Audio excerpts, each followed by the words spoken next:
This conference will now be recorded. You have disease that is not confined to your prostate, right? I think we all agree Yes. on that.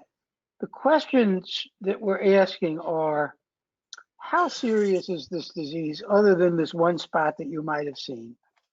And number two, I would say, with the level even of what you had told us, and I think Rick, you would agree with this one, you need a different person to manage your care.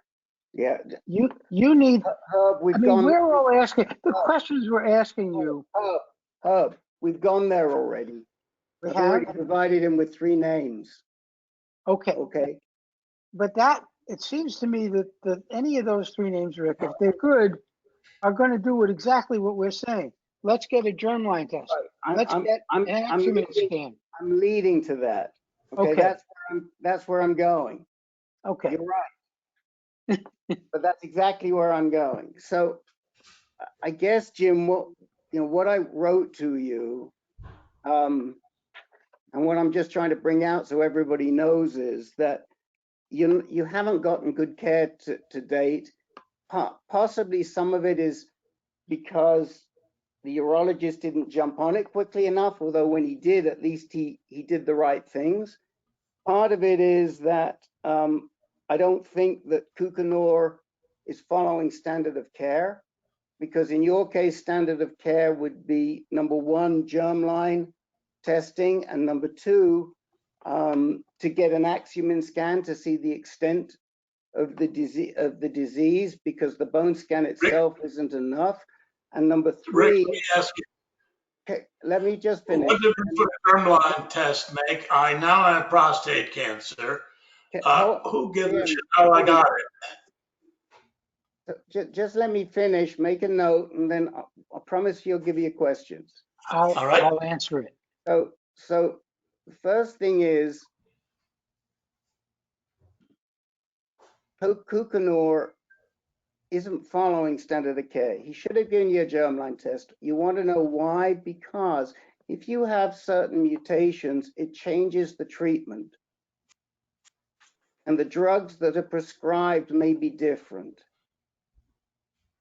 And that's why you need the germline test. Yes, we know you have prostate cancer. We're not arguing.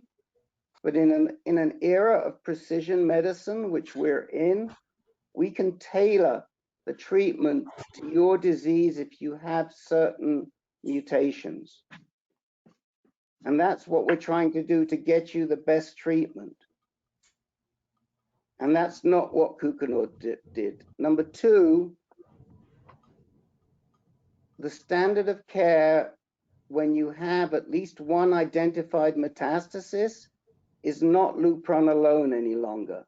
It's Lupron plus abiraterone, or possibly another drug, but preferably abiraterone. How do you spell that? Known that.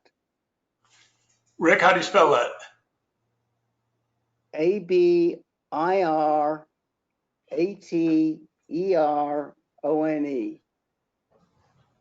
It's in the chat window if you click on the little white box in the corner. And so we're asking these questions to show you and to identify you're with the wrong doc. Now, you have a choice of at least three decent docs in Phoenix. You can go beyond, as Bill Simons did, but John Hall found good treatment at Mayo, and hopefully you received the response I sent you, and we identify Alan Bryce, Parminder Singh, and Cassandra Moore. I did. Okay, Alan Bryce is the head of the department. He's really good. Parminder Singh and Cassandra Moore are also good. There are 2 people on this call right now who see Parminder Singh and 1 person who sees Cassandra Moore. But if you see a doc like that, they're going to know the things to do. And your guy doesn't necessarily know that. And before you start taking that Lupron, we want to make sure you get scanned, because the Lupron could drive down your PSA and we might not be able to see everything on there. So we don't want you taking the Lupron before you're scanned. Now, this is, again, Rick, he's already on bicalutamide. the His test drive- bicalutamide probably isn't going to affect the PSA Mhm. marginally. And he's only been on it for 5 or 6 days. So, you know, we can't give you medical advice. We can tell you what the standard of care is. And if it were me, I would stop taking the bicalutamide. I would not get the Lupron shot. I would make an appointment as soon as you can with one of the genitourinary medical oncologists, and I would give Kukanor the push. So, By the way, let me- genetic testing is important if you have children or grandchildren. If you've got a genetic problem, then they know that they have it also because they need to be genetically tested. They will know that their children have a chance of having the same problem, whether they want to have children, whether they want to test their children. It is not just you that's involved if it's a family. In fact, your brothers and sisters and their kids should be tested if you have it. So let me first of all ask you if you've got any questions for us, further questions, and then ask anybody else if they've got questions for you, as Jeff Marchi did. I'm too green to just have good questions. Okay.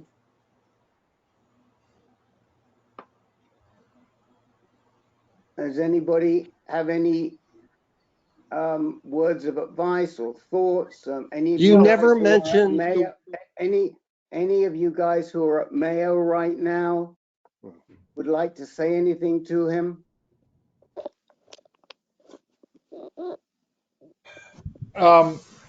This is John Hall, and Jim, I will, if it's something you want to pursue tomorrow, I will contact the oncologist I've worked with via my portal. In fact, I could do it this evening if you'd like. All right, thank you, John. Let me think about that. I would just like to recommend Parminder Singh. I've been with him for 5 years. Started with him down here in Tucson when he was with the U of A, and then he left, and I thought my world was going to turn upside down. When he left, he went up there to the Mayo Hospital up in Scottsdale, and so I called him when I got disgusted with the other oncologist I had inherited when he left, and he set me right up with an appointment up there and has done well with me since then. Who was speaking? That I've was been with Dr. Singh. hold on, Jerry Pelfrey. I'll come to you right now. That was Dennis Correa, and I'd be happy to give you Dennis's details, or Dennis, maybe you can put them in the chat window. Jerry Pelfrey, please go ahead. All I was going to say is I just second everything Dennis has said. And I've been with Dr. Singh for 2.5 years now, and he's excellent. That's all I'll say. Okay. So, anyone else have anything? I do have one question, Yes, go ahead, Herb. which is when you were have you been getting annual physicals and had your PSA done each year? Yes. So what was it the year before? I have it here, but I can tell you it's pretty low. I watched it like a hawk because I knew about my brother and my grandfather, and it was nothing unusual. But this last December, I was getting a routine blood workup, and it was 7, and I thought it was a great deal higher. It was lower. I want to say maybe a 2, and that's what got this all going. I have not today had any symptoms. I'm a little, I don't know what sort of symptoms you get, but I don't have them. It's unlikely you would have symptoms. Most men do not. Occasionally, yes. If the metastasis is a little more extreme, there can be some urinary symptoms, but it's not unusual that you didn't have symptoms. So here's what I would recommend. You've got good testimonials for Cassandra Moore, who's John Hall's doctor. You've got good testimonials for Parminder Singh, who treats Jerry Pelfrey and Dennis Correa. I can tell you, if it was me, I would want to see Alan Bryce, based on his academic papers and conversations I've had with him, and I've seen him present. And he's also the head of the department. But they're all good, and it's a question of who you can get an appointment with. I linked all of their profiles to you in my response, so I would look. I'd read the profiles, see which one you seem to prefer, and then try to make an appointment with them. If it's Cassandra Moore, then I'm sure that John will help you. If it's Parminder Singh or one of the guys will help you. If you want to see Alan Bryce, try and get an appointment. If you can't, I'm happy to drop him a line. He does respond to me. He has responded to me in the past. And so it's really in your hands. But the one thing that is important is we need to know the extent of your disease. And the bone scan that I suspect they did, we don't know what type of bone scan they did. Do you have that report in front of you for the bone scan? Yeah, I have all of them here, and there are multiple bone scans. This conference will now be recorded. Can you please look at that bone scan and tell us what type of bone scan? Did they identify right at the top what type of bone scan it was?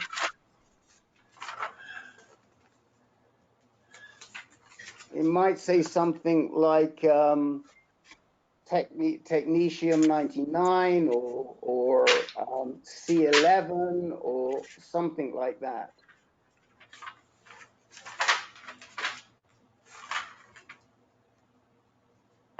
Well, look, if you don't. The first one is dated May 19, CT abdomen and pelvis with contrast, no additional sclerotic skeletal lesion concerning for metastasis detected.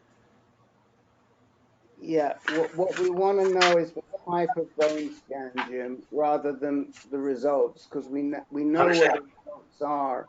Because the more advanced the scan that they did, the more likely they're going to see metastasis. And the suspicion is that what they used to find that metastasis in your hip, in your pelvis rather, was old technology, especially the first scan that found that metastasis was May 19, done at Smiles Southwest Imaging. The technique was intravenous low osmolar contrast, Omnipaque 300, 100 ml, coronal and sagittal reformats, 1-STAT, CR equal 1.4. Okay, but it doesn't. And the report was subtle region of sclerosis in the left iliac body. I got to stop here. What we're just trying to find out is the type of scan, and that's not the information we're getting from you. And I suspect it was an old type of scan. And so we've got to get you a newer, more up-to-date type of scan so we can make sure as to where the metastasis is. God forbid there's more metastasis, then it will change the treatment. And I think that when you go to see one of these GU medoncs, and hopefully you can get a quick appointment, then they will straighten this all out. I don't want to scare you because the treatment is fairly simple if there's one single bone mets, but the chances are there may be more nodal mets if you have a bone mets. The next scan was June 12, and it said no suspicious. That was abdomen with and without contrast. So I hear you, but when we've got to move on because I got two more new people, and Understand?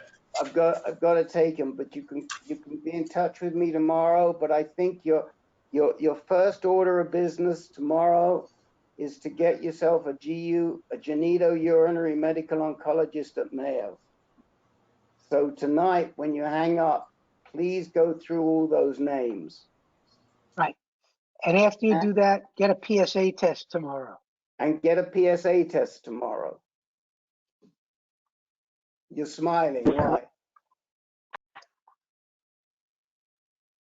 Well, Mr. Geller was smiling, and I have an appointment for a PSA test, but they allow walk-in, so I don't think that's difficult. Great. So get yourself a PSA test. Check which of those three doctors you prefer, and we'll do our best through this group to get you an appointment with them as soon as we can. There's a guy down in Los Angeles who I sent all my records to last week. Right.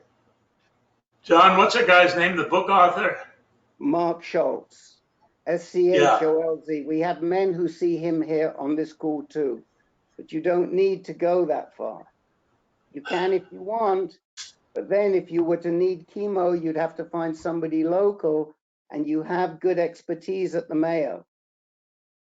So if you'd rather go to Schultz, keep going on that track. But if it were me, I'd walk myself into Mayo. It's going to be quicker. It's going to be easier. It's going to be cheaper. It's going to be probably more convenient to work with your insurance. This is Ron. I'd like to suggest something.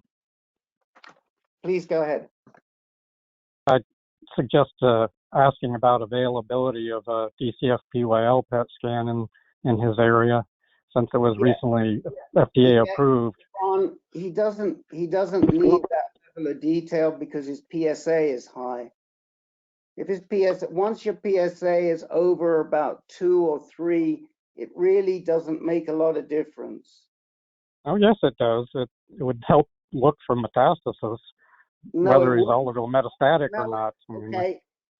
If why don't you send to me your evidence as to why the Pylarify is more accurate at levels of PSA of 2 or 3 or 4. I think you'll find it is not. It's more accurate at levels between 0.2 and 1. But once you get over 1, the PSMA technology is just as good as the Axumin, and the Axumin's easier to come by. And that's the result of the test. Carl Foreman, who you're looking at on this call, went through a trial where he did a PSMA test and an Axumin test, because they're checking that out. And you don't need a PSMA test when your PSA is as high as 7. I disagree. Well, show me the evidence, and I'll and then maybe I would change my mind. But I don't think you'll find the evidence. Well, the Axumin misses a lot of prostate cancers, about 20-25%.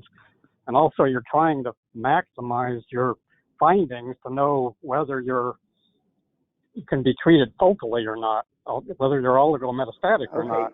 You need maximum sensitivity for that to see everything you possibly can. Right. Ron, at what level of PSA are you talking? It really doesn't PSA matter. level are you talking? I'm anything above 0.5 is, in fact, they actually go lower than 0.5 sometimes, but I think the 0.5 to 1 range is the starting point, but all the way up to hundreds of thousands, it doesn't matter. It does matter, because the Axumin is accurate at levels higher than about 1.2. It's not accurate below 1.2. I'm not arguing with you. Yeah. It's a better test. But I have a friend who did an Axumin who had a high PSA, and it found nothing. he did a PSMA and it lit up a whole bunch of things. Okay, well, you have him come on the call and tell us about it. But if you do the research, if you look at the trials and if you look at the research, that isn't what the research says, and that hasn't been our experience. Okay, I'm happy to talk to you about it when we come to you, but our experience has been that once you get over a PSA level of much over 1, you're not going to miss a lot with an Axumin. You may miss a little, but you're not going to miss a lot.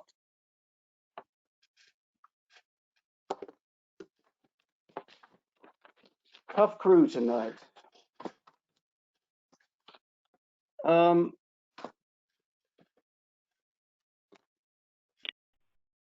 Okay, Ron, why don't we, Pat, we'll come to you after Ron. Ron, why don't you tell us what your story is? Well, I mostly wanted to listen today. I'm a second recurrence individual, was initially diagnosed and treated back in 2009, surgical removal and recurrence about 10 months afterwards. And then in 2012, 2013, I got a carbon 11 acetate PET CT and found an obturator lymph node that was diseased.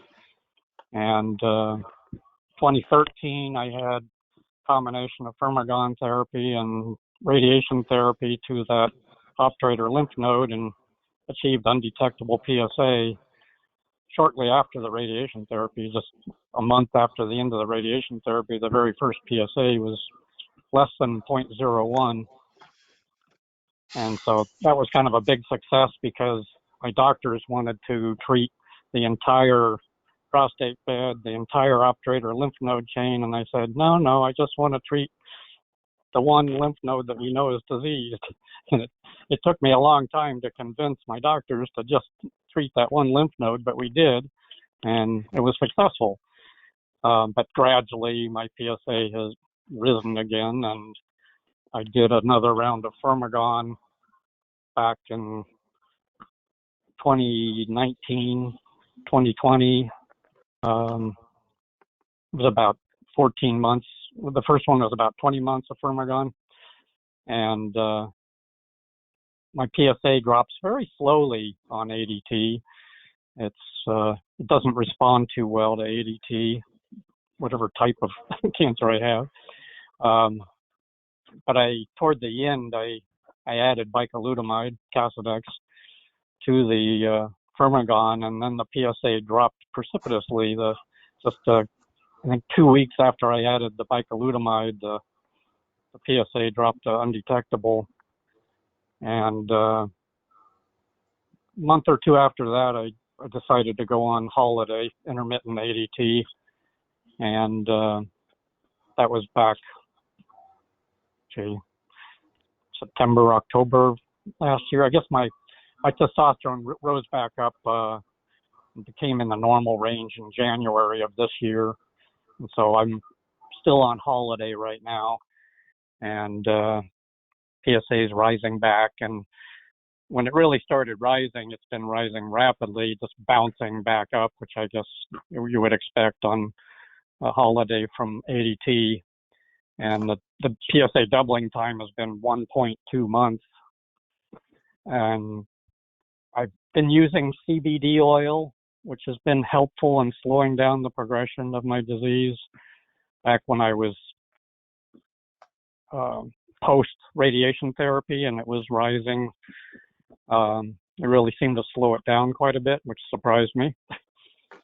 But eventually it got to the point where I needed another scan, and Dr. Almeida in Phoenix had shut down his operation just a week before I called to say I needed another scan. And so I ended up searching for a clinical trial and found the Condor clinical trial of the DCF-PYL PET, and was able to get in. The timing was perfect, and the City of Hope up in Los Angeles, I'm in San Diego, had it available, and I think I was patient number 3 in the clinical trial, something like that.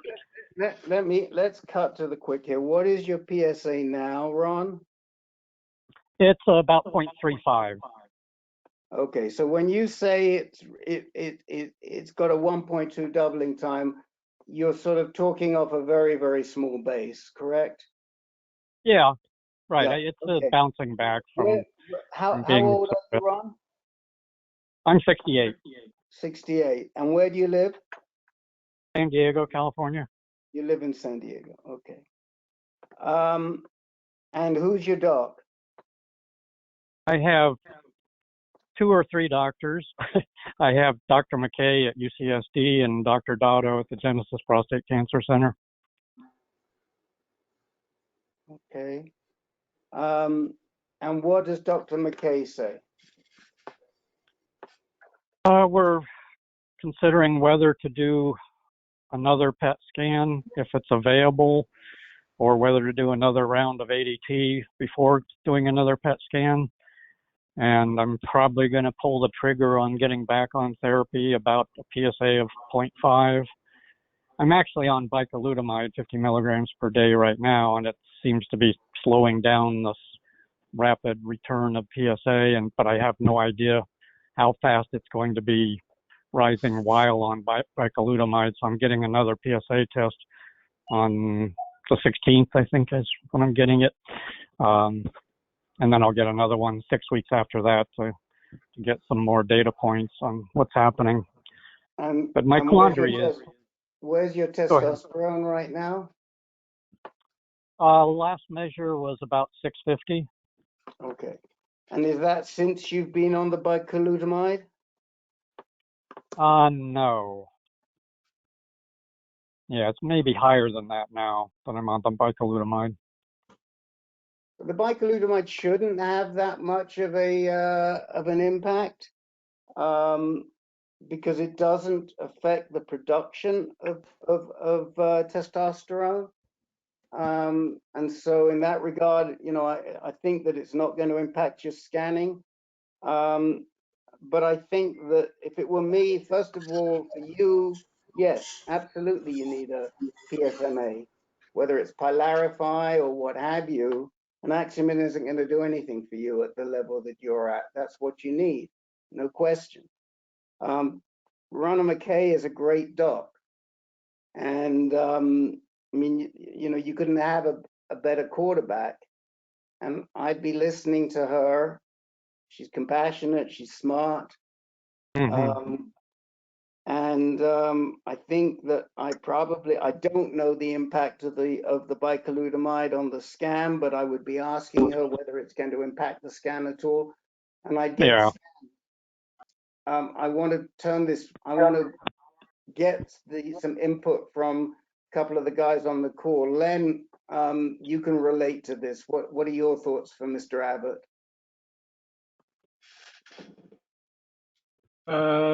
Regarding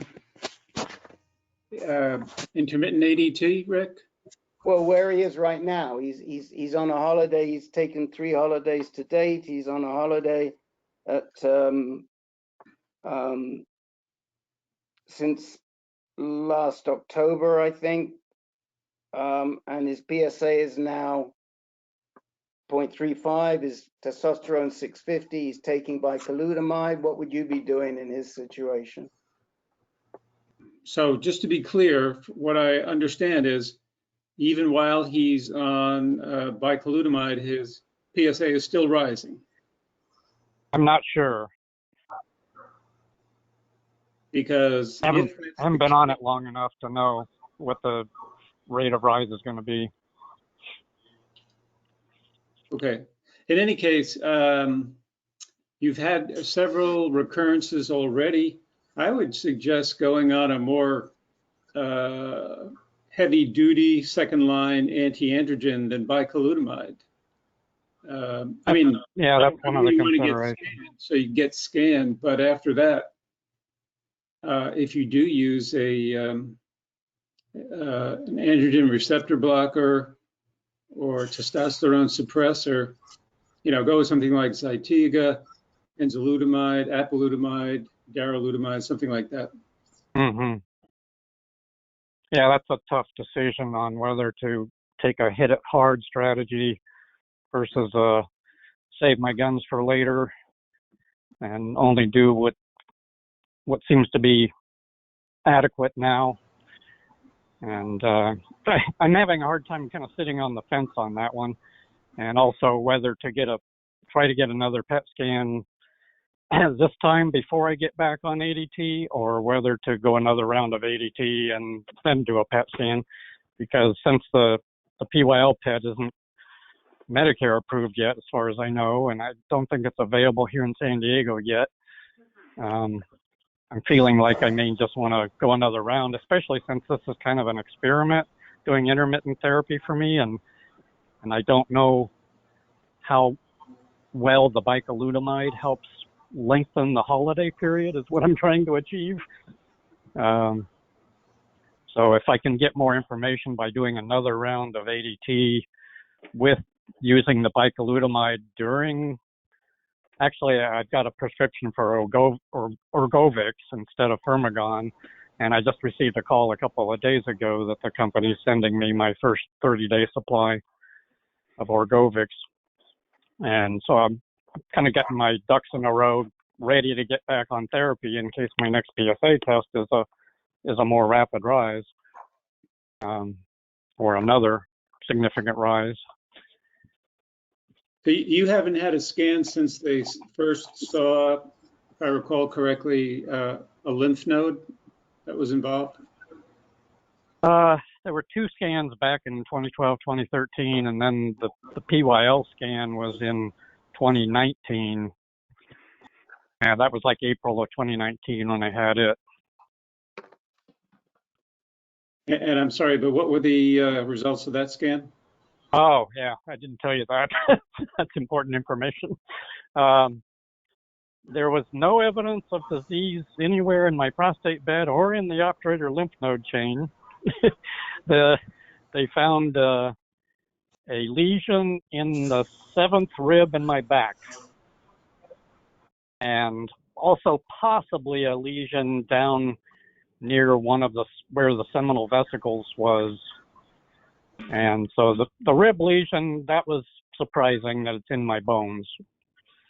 And but I had read that prostate cancer often leaps from one location to another. And so so this changes everything, in my opinion. So you're metastatic. There's no reason to be saving or keeping your powder dry on bicalutamide. I would definitely go with the bigger guns for systemic therapy. Mm-hmm. Yeah, I keep hearing that it lengthens lifespan if you do the combo earlier. Say that again? I am hearing from studies that it lengthens lifespans if you do the combo of Zytiga and ADT, conventional testosterone ADT, together earlier in the process. Yeah, well, yeah, I would agree with that. That's one of the bigger guns I was talking about, Zytiga. Yeah, I'm wondering whether it's worth the side effects. So I'm working on a large software project that's extremely important to me, and so my mental performance is very important, which is one of the reasons I'm trying to lengthen my holiday off of ADT. I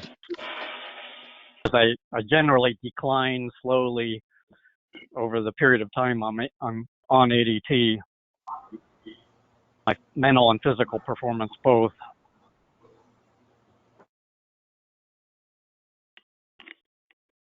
Yeah. I've been on an androgen receptor blocker, darolutamide, which doesn't pass the blood-brain barrier. I do feel fatigue, but I don't feel cognitive deficit or brain fog, whatever you want to call it. So if you can manage to get your doc to prescribe that for you, that may be a way to preserve your cognition and still tackle the cancer. I guess with Zytiga, is it correct that some men do very well on it? and don't feel much side effects, and others get significant side effects. And so I would just have to try it and find out for myself. Yep, that's true. But Dennis I would Correa. argue that Dennis it's Correa on probably our true of calls many was drugs. on Giga for 4 years, right, Dennis? Is Dennis with us? Yes, I'm here. Yeah. Almost, Yeah, and I almost think tolerated it pretty good, right, Dennis? well, I could deal with it, but definitely, the hot flashes and the brain fog and the fatigue, they're definitely there. Well, now we got this new device for hot flashes, right? Yeah. No, Lynn, it's Ken Anderson. I would second your comment in regards to trying to get darolutamide. If he wants to finish a project and not have, cognitive issues, that's probably the best route. So I would work hard on getting your oncologist to get you on darolutamide. Now, are you suggesting the darolutamide as a single therapy or in combination with Orgovyx? Well, I'm taking it as a monotherapy, but you have to be willing to take on some risk to do that. Mm-hmm. But if you take the Orgovyx, then you're back in the Yeah. cognition issue, Mm-hmm. Yeah, I'm thinking that perhaps I can do, instead of a year-long ADT period, I only do 6 months and maybe not have as much effect on me, and then do a holiday period.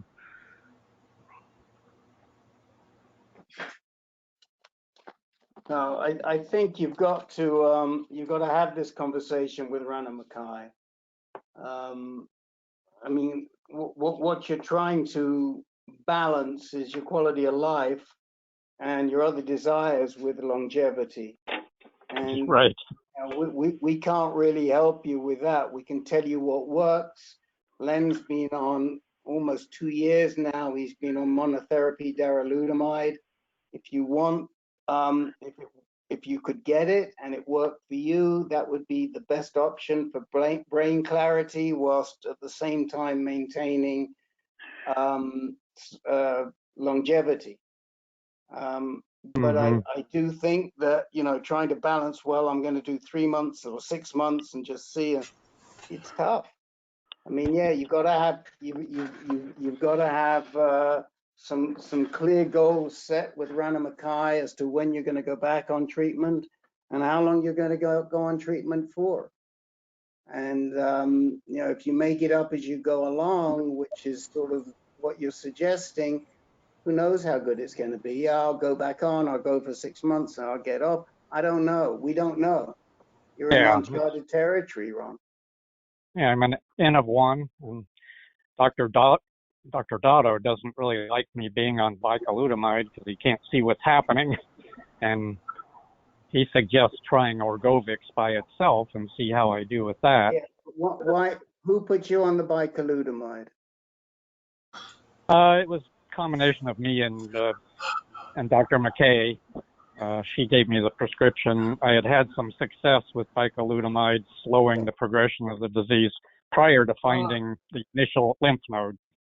Ron, we have to move on to Pat, and we haven't got the guys yet. But all that said, I would think about what Len is doing from his own experience, which is the monotherapy darolutamide. We've also got guys who are on monotherapy abiraterone here, and I think that and what sort of a doc is the other guy that you mentioned? Dr. Dotto is pretty much the only pure prostate cancer doctor here in San Diego at the Genesis Prostate Cancer Center. Is he a urologist or is he a medical oncologist? He's a urologist, but he's been specializing in prostate cancer for quite a while now. I'm sure, but if it were me, I would not be seeing a urologist because they don't understand the systemic effects. They're not trained. But again, it's your choice. That's why I have Dr. McKay. Well, yeah. So I would stick with Dr. McKay if it was me. And you know, we keep coming back and asking the guys what they want to do, Yeah, okay. they Another do. time. I did want to ask one more question. Has anybody used Orgovyx and has some experience with it?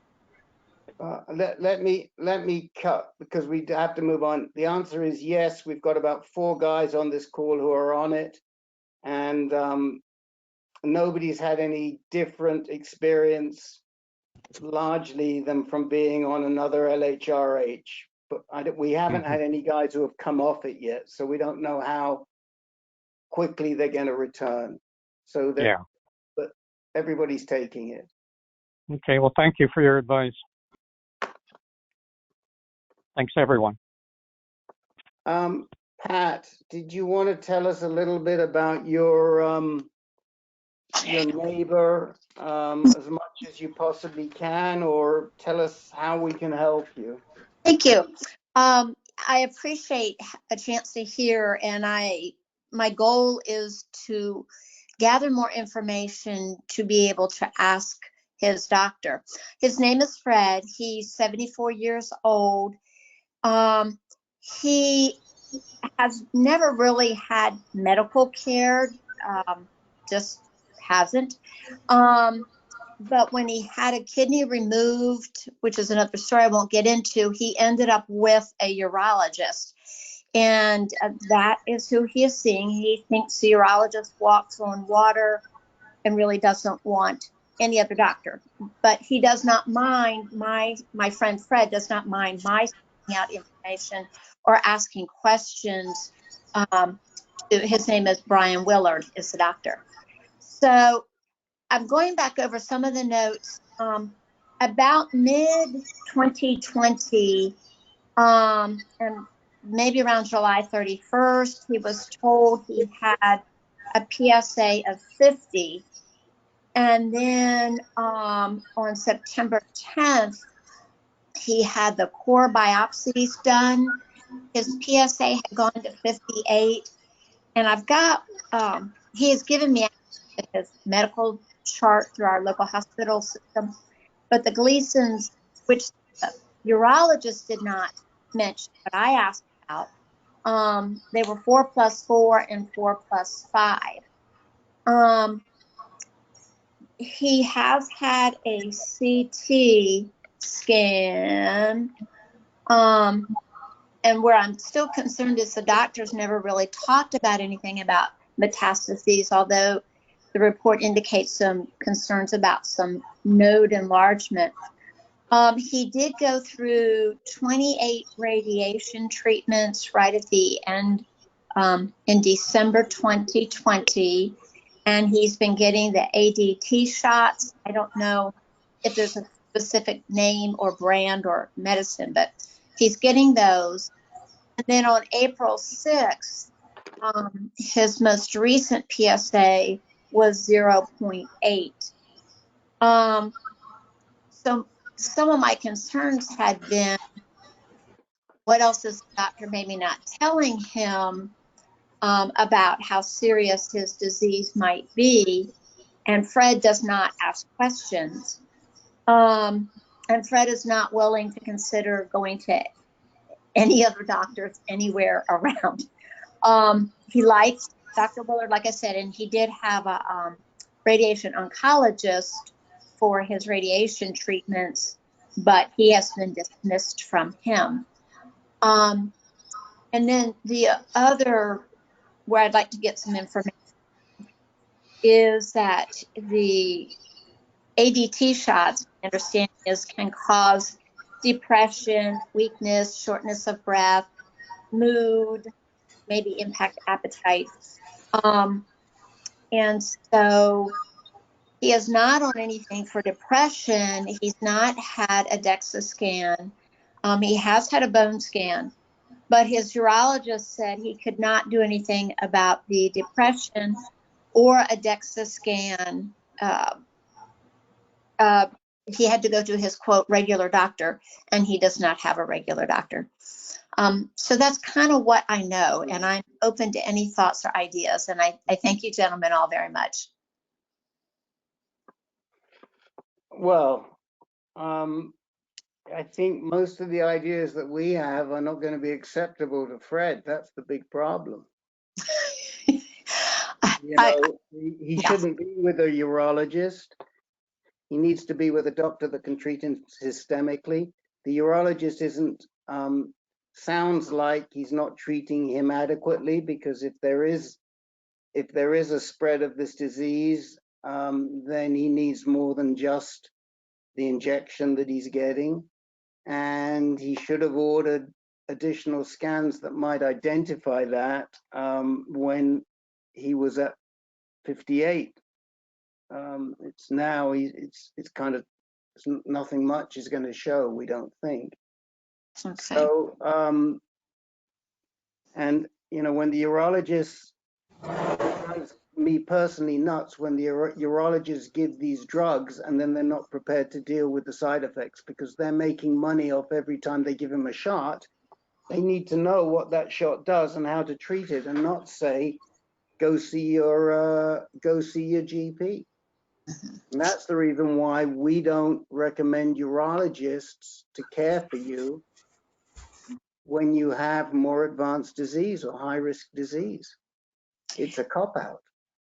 So if Fred, can I just say, Pat, that all of those things that you said, the depression, the fatigue, bone risk issues, those are all side effects of the known side effects of the hormone shot.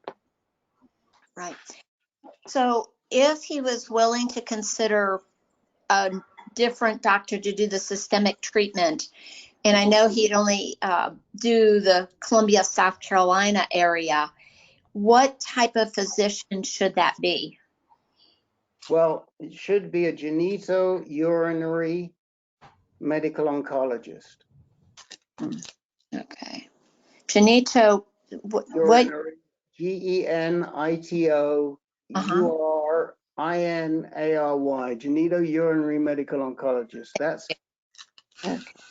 That's an oncologist who specializes in genitourinary cancers, which include prostate cancer. All right, thank you. And one of the problems is that they are not that easy to find. There may not be somebody somewhere in the, where did you say you are? Was it Columbia, South Carolina?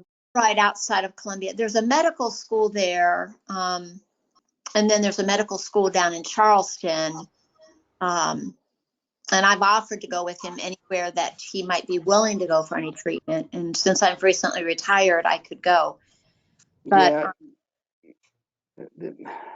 I honestly don't know if you've got a good option down in South Carolina. I have to be honest with you. You know, the closest may either be Houston or the Triangle or Duke. Right. And, those may be the two closest locations, or Virginia Beach, but that's sort of stretching it. But I don't know. Let me throw it open to the guys and see if they can suggest. Well, there is one potential person in Charleston at MUSC, but I can't tell how good he is, and we haven't had any experience. Well, that's a good place to start looking, at least. That's great. Thank you. Right. I mean, this person is, according to his website, he's hematology oncology, and he says his specialty is prostate and GU. Great. Thank you. On his website, and this would be in Charleston. That's super. Thank you very much. What's his name, Herb? His name is Michael. I'll put it in the chat. We know it's Michael B. Lilly, Lilly, and I'm just reading his website, and we don't have any experience, but that seems to be as close as you're going to get in South Carolina. Well, that's better than I thought I would hear, so I'm very appreciative. Yeah. You're on the telephone, aren't you, Pat? So why don't you send that, put it in, and I'll I'll send it to you afterwards, Pat, because I've Okay, got your. I'll put it in the chat window, Rick. Yeah. I put wrote in- I wrote it down, and I do have a laptop, but I didn't realize that a meeting was tonight, so I kind of just scurried the easiest way I could. That's okay. But I can do the search later tonight. Yeah, I'll send it to you after. I'll send it to you after the meeting because I have your. Don, did you want to add anything? Because I know you and Pat are friends. Well, it's just, so it's the typical case of somebody is on hormone therapy, is depressed, is very fatigued, and, and because of the depression, doesn't really want to do anything about anything. And so to me, the big question, what does she have to, what does Fred need to do? And I think the answer is, I guess you can go to a general practitioner, and Pat has set him up with a general practitioner, and that person most likely could at least get him some kind of antidepressant that might help, and if he's less depressed, he might be more willing to get out of the chair and do a little bit of exercise.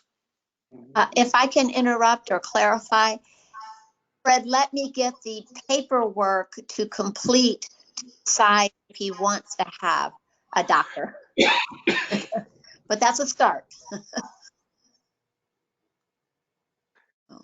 I mean, I think Don is on to something. I mean, hopefully, if you could get him to somebody like Lily, and you can get into that system, then we would get a palliative care person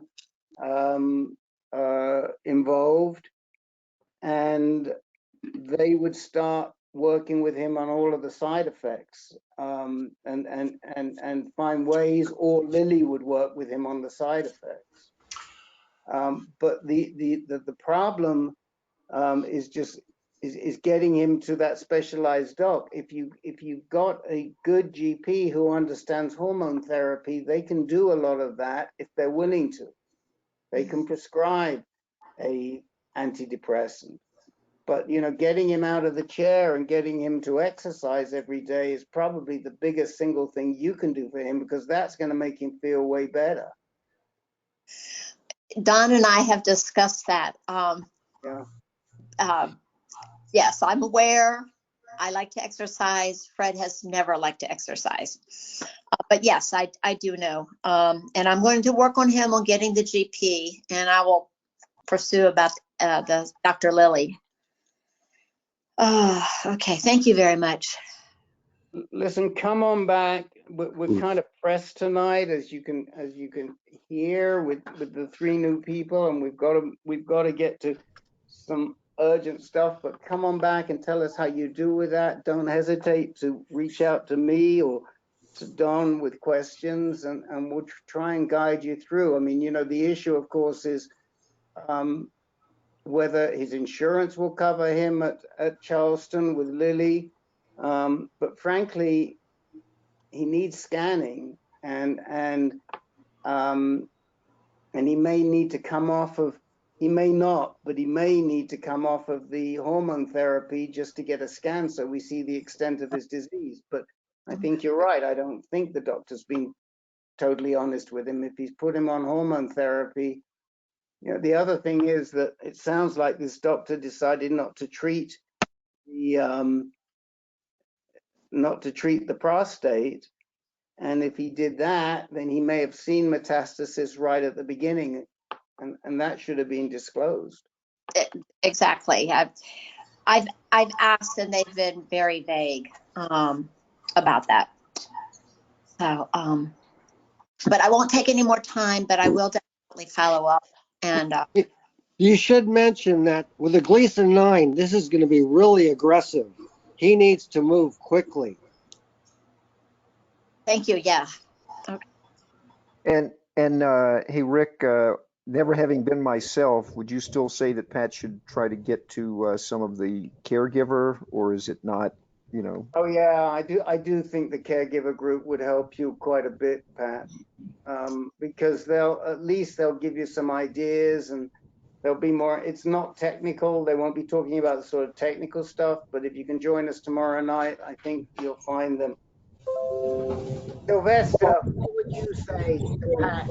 Sylvester, do you think Pat should join the caregiver group? Of course I do. I'm a member of that group, and I've gotten extremely well advice from that group for Sylvester. And it helped me deal with my problems and helping my sister with her problems. So it has been tremendous to me. And I urge Pat, if she has the time, to by all means join. I do plan to join tomorrow night. Thank you. All right. Well, we'll talk to you then. And okay, we're gonna move on. And the first thing we're gonna do is give an airing, and we'll spend no more than hopefully 5 minutes on this. But we're gonna give an airing to this Ember gizmo, largely because I think there are men on this call right now who suffer from hot flashes and who may not have signed up for it. And as I mentioned, Herb is now the chief proselytizer for Ember, and he will be walking up and down the mall with the sandwich board, indicating that it is a very smart thing to do to put one of these on your wrist. Would you like to just show us again what it looks like, Herb? There you go. And Herb, this is like Get Smart. Can you speak into this? Yes, right.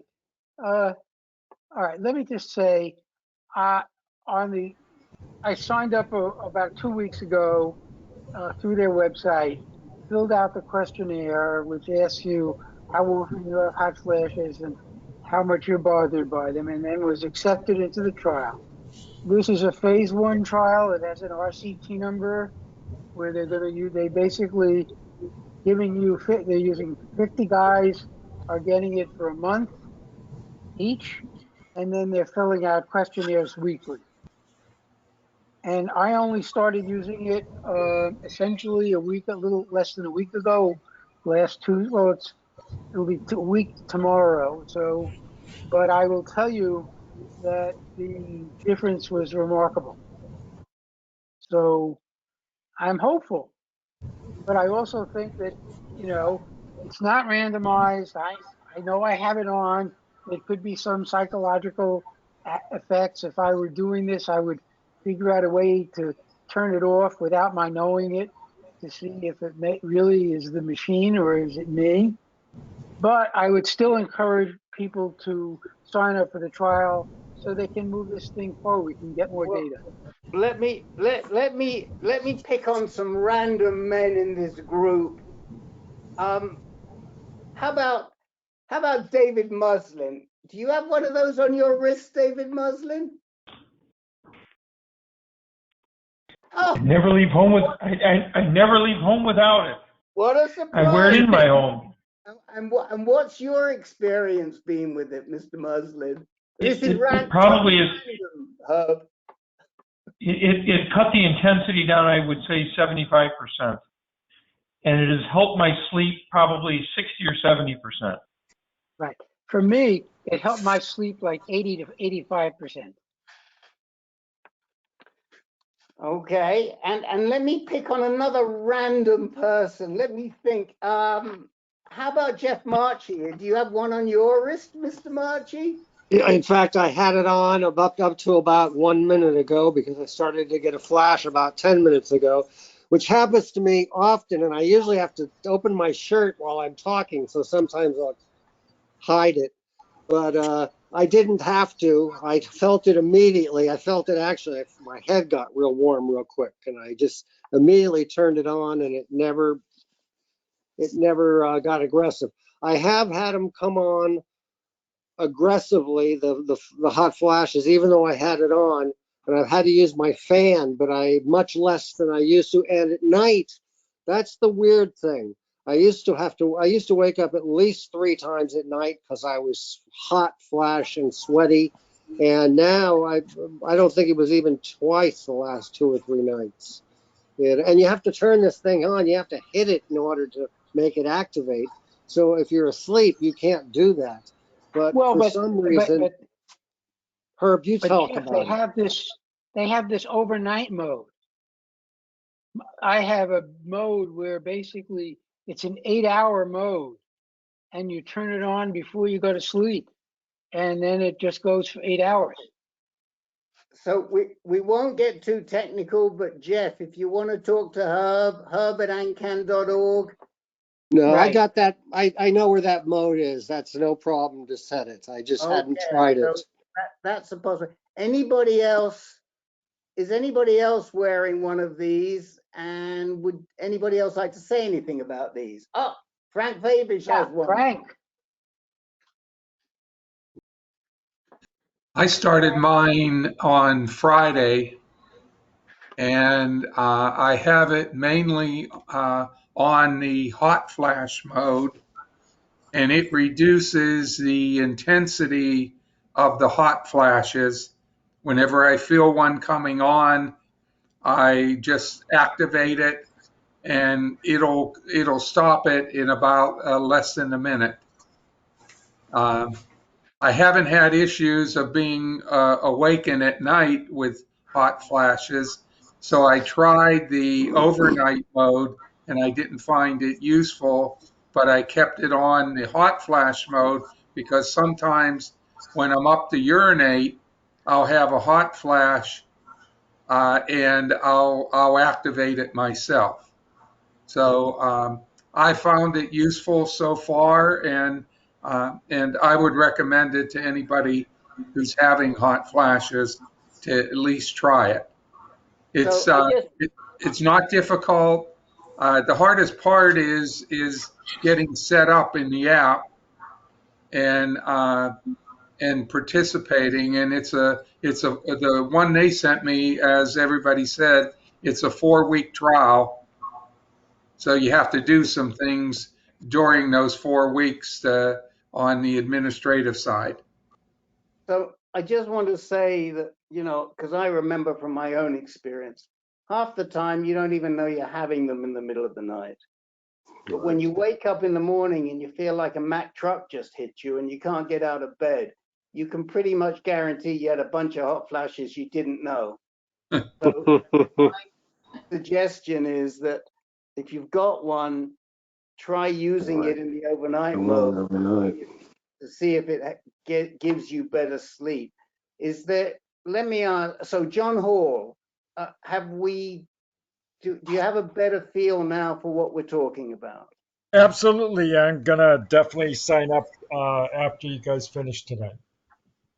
Okay. And guys, Thank you. I don't know what response we're getting.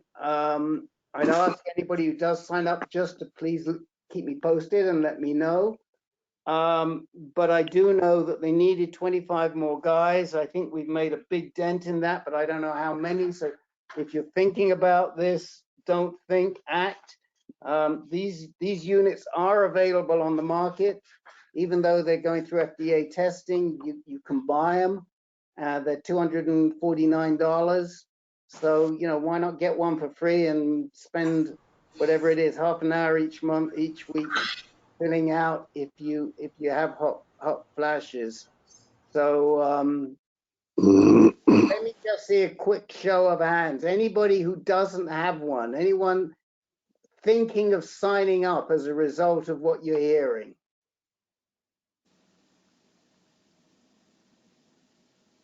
Well, all right. Not seeing a great response, but hopefully then we won't be hearing too much about hot flashes in the next month. Because right now you can really do something about it.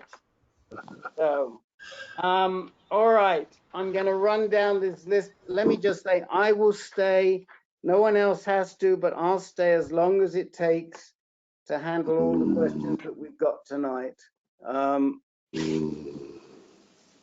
All right. I'm going to run through. If you've got something, don't hesitate to tell me. And again, I know we're running late, but we do this in this fashion because if I ask people who's got a question? A lot of men won't say they do. If I ask you individually, we know we get a better response, and it really separates us from the other groups. And so it's pain, I know, but bear with us because that's the best way we know to help you. So Ken Anderson, anything for you? Yep, just a quick update. Okay, thank you. Herb, anything for you? No, I'm good, thanks. Okay, Jimmy G, are you still with it? Yeah, there you are. Anything for you, Jim? Absolutely not. Okay, those grapefruits should be with you this week, man. Yeah, I hear they are, but I don't know. Okay. Frank Fabish, anything for you? Yes. Larry Fish, anything for you? George Rovda. No thanks, Rick. Okay, George Rovda. No, thank you, Rick. But thank you for the offline, all the advice you sent me. I really appreciate it. Pleasure. Jefferson, anything for you?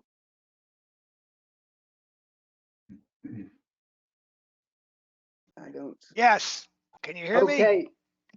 We'll come to you. Thanks, Jefferson. Joel, Appreciate it. anything for you today? Mr. Blanchette? I need 5 seconds, Rick. Ooh, okay. Can we time you? Yes, please. Okay. Jerry Pelfrey, anything for you? Yes, I've got an update. Okay, Len, anything for you? No update, but I'll take 2 grapefruit, thank you. I'll have to talk to me about that. You know, you blew it. I should have. I wish I would have known. United Peter Service was in Connecticut the past 5 days. You could have. I gave him 10. You could have met him and gotten a couple from him. Monaco?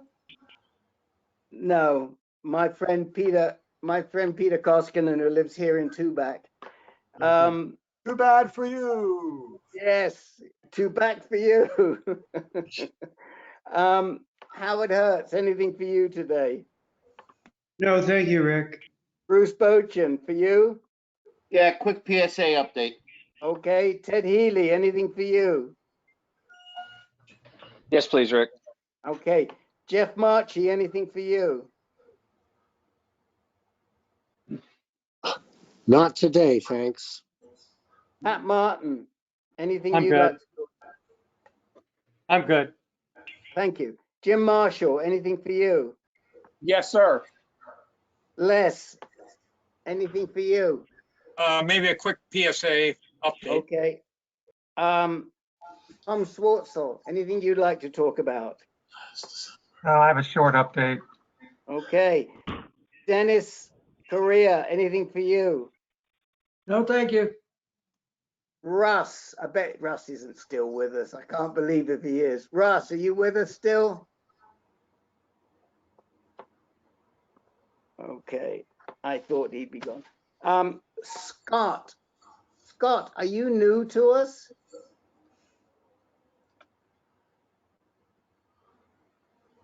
We can't hear you. Your microphone is on, but we can't hear you, Scott.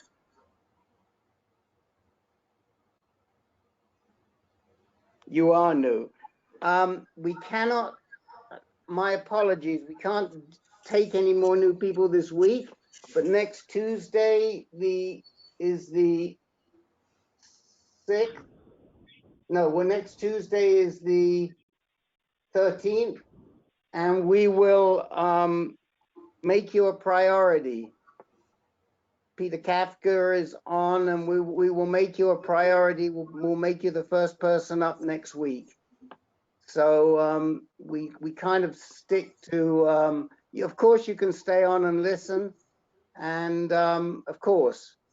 So and we'll make you a priority next week. Okay, Russ. Robert Schneider. Are you still with us? Anything for you? Okay. I bet Bill Schneider's probably left. Philip Schneider, I saw you before. Anything you'd like to talk about tonight? Okay. Don Price has left. David Muslin, anything for you? Yes, please. Okay. Gary Peters, anything for you? No, thanks, Rick. Carl, anything for you? Yes, but unfortunately I'm out of time. I think that Len could give you a quick update for me. Okay. Well, we can try and get you up quickly. Dr. John left. John Hall, anything for you?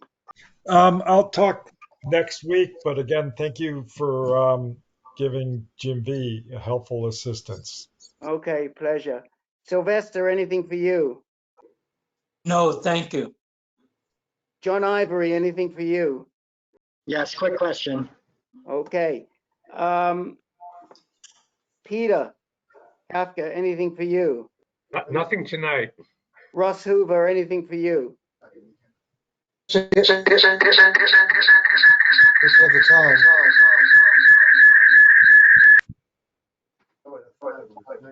I have no idea what. Anybody get that? Russ, you were reverberating like crazy. Let's try one more time and make sure that your phone is switched off or what have you. Anything you'd like to talk about? That's how welcoming they were. It's crazy. Just a nice. Try again. Okay, it's a yes. You're reverberating, so But I don't know if you're on the phone as well. And Jimmy, can somebody mute Jimmy? He's on the phone. Jimmy G, I'm not getting to that. please. Getting Okay, Carl, why don't you tell us what's going on? Oh, okay. Thanks for putting me ahead here. I have to go to sleep shortly because I have to get up very early in the morning. I'm on my way to start my initial testing for the new trial. I'm going to be starting with Dr. Tagawa at Weill Cornell. I'm going to be having blood work and scans tomorrow and meeting with Tagawa and also going over all the disclosure documents that I need to review and sign off on. So it's the triple therapy using actinium plus pembro plus enzalutamide. And it's about to begin.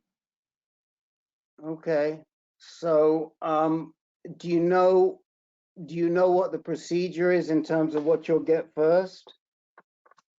Not entirely sure, but from what I'm reading now that it's posted on clinicaltrials.gov, is that there'll be an initial injection of actinium, and in conjunction with that, there will be an infusion of pembrolizumab. And then I will be given a prescription of enzalutamide, which I will be taking on a daily basis. The actinium is a one-shot thing. It may be done again in 12 weeks. And the pembro is an infusion. It's 400 milligrams every 6 weeks. And the enza is daily. So you're only going to get one radionuclide agent, right? Right, up front, yeah. Up front. Okay. And you failed abiraterone, but you've never done, have you done an anti-androgen blocker before? Unless you consider ARV-110, I'm not quite sure if that was I know it's an AR receptor. Oh, yeah. Well, it's a destroyer is right. I think how you'd call it. But right. I don't know. Len or Herb, do you know if the ARV-110 works the same way as the IDES? No, it's a different. It actually hastens the destruction of the androgen receptor. So in a way, it's like it's like ADT, but it's a very different mechanism. Okay. And I was on it for 8 weeks and it failed. Yeah. But so that would say nothing about whether you were receptive to, say, enzalutamide or apalutamide or. No, okay. it wouldn't do that. Okay. Well, good luck. Any questions for Carl? Comments, questions, anything you want to ask him before he goes to sleep? What time do you have to be at Weill Cornell, Carl? I have to leave at 5:30 a.m. tomorrow morning Eastern time.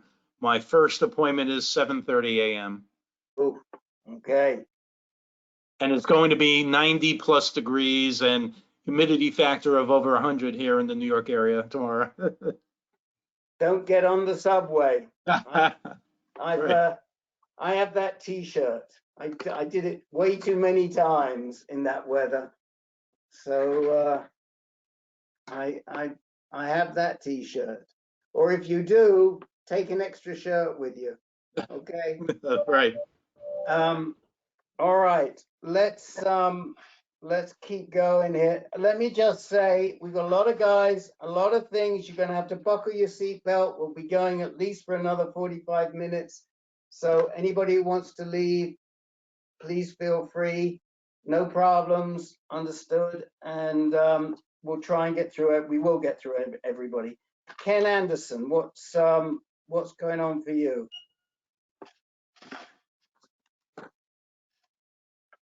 Well, just an update. I want to let everyone know that, the rounds of docetaxel seem to be holding my PSA. So I've been doing it since March of 2020. So 14 months. And I've kind of been tweaking the cycles, So at the moment I'm doing a 4-week cycle, and I've added an extra 4 milligrams of dexamethasone 2 times. So I get 10 milligrams when I do the docetaxel, and I take an extra 2 pills on Monday. I usually do the docetaxel on Friday, and I added on Monday and Sunday and Monday, 4 milligrams, and it helps with the docetaxel or chemo side effects. So I really don't have any downtime at the moment. My PSA is hovering around 20, which I'm happy for. If I get another year out of a docetaxel chemo cycle, I think it's a good thing. That's about it. My alk phosphatates were running. I've always run a little bit on the low side, but I watch it as well. And my alk phos is running around 43 right now. In the past, it had bumped up a little bit to 58, but it started to come down back to where my normal rounds were. So I can honestly say I'm pretty happy where I'm at the moment. I'm up in the Northwest out of the heat from Arizona and hanging out with family. So first of all, it's really good. I'm getting worse than you here, Ken. Was that PSA up or down last time? Or was it? No, it was down by 2. Oh, My really?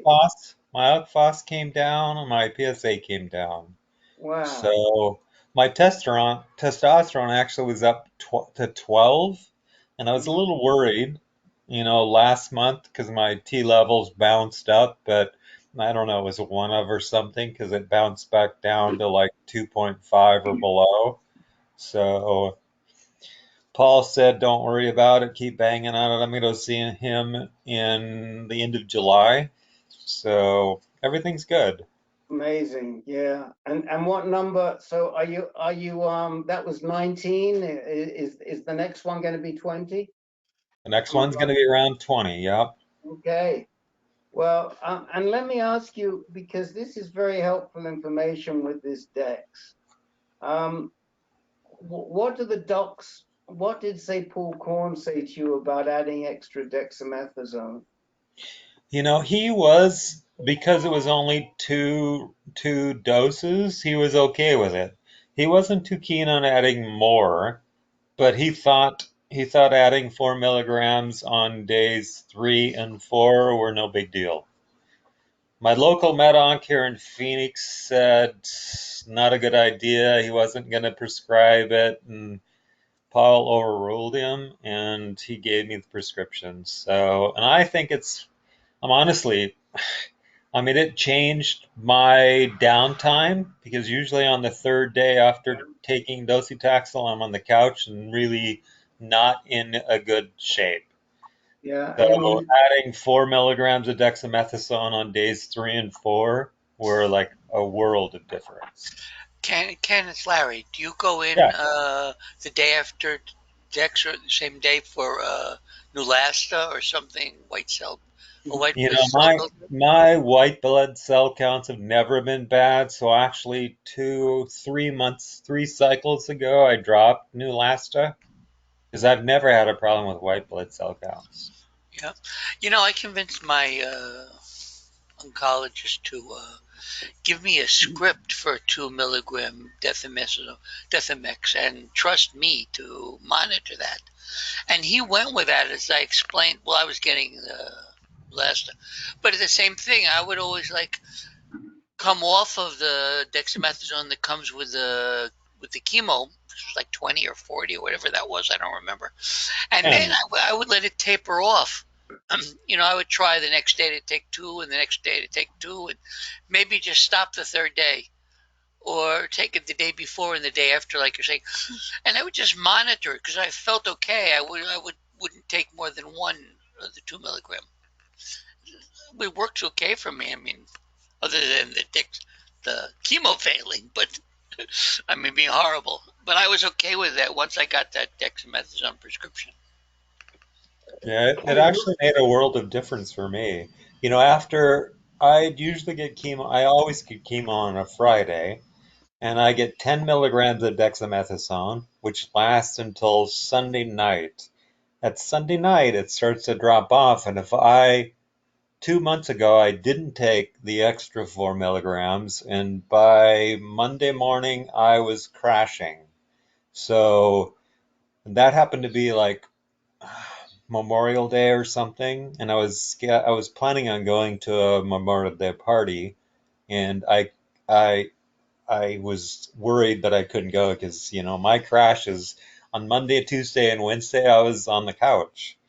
But taking the dexamethasone made it so it wasn't a big deal. Ken, Honestly though, I had to take it Sunday night. Ken, who are you seeing? Who's your doc now in Phoenix? Is it at the same place, just a different doc? No, I switched to MD Anderson in Gilbert, and his Dr. Wong is the guy. So Paul Korn and Dr. Wong are kind of organizing all of it. So I'm pretty happy where I'm at the moment. I think if I can keep my PSA down below 50 over the next couple years, I'll be good. Okay, well, I think that if I mean, I'm glad this guy Wong is at MD Anderson because then obviously Paul is going to carry a lot more heft than if he was somewhere else. So, all right, we're All going good. to keep and be sure to look in the chat window. You got some really nice comments in there. So I'm not sure. Joel, are you with us? Joel Blanchette. I see you on and off, and I see you there, but your microphone is off. You with us, Joel? Yes, I am with you. And okay, I'm counting, Joel. yeah, well, I've already failed. My main computer went down because Windows is putting in an update of all things at this time. Anyway, I have one of my guys in the US2 group has now gone to get a PSMA PET scan here locally in the Fairfax County area. And the name of the place, oh good God, I had this all set up, now it's not. It's a Woodburn Medical Pet Center of Fairfax. They're next to Fairfax Hospital and the Inova Shore Center. So anybody on the East Coast who needs an immediate PSMA PET can get it at that location. And so I just wanted to pass that on, that it's opening up. Dr. Antonarakis had told me about a month and a half ago that he expected it to be available here in the area on the East Coast end of June and July. And in fact, it did start at the end of June here in Fairfax. So I'm assuming this is the Pylarify. Do you think that's right? That is correct. It definitely is the DCF-PYL. That's correct. Okay. So what I would say, guys, is if you're thinking about it and you're on the East Coast, you just need to check with your docs, because if it's available in Woodburn, it's probably available in some other locations too. Yeah. Go ahead.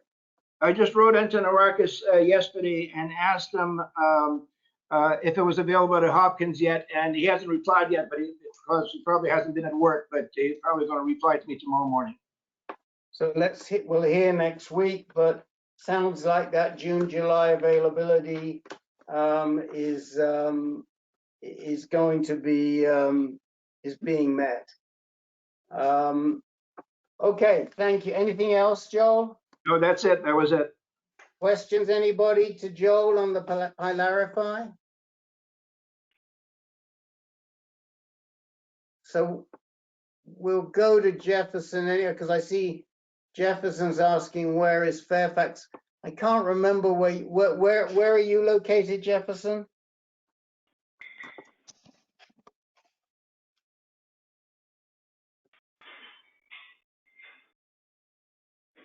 Can you hear me now? Yeah, we can hear you now. Where are you located?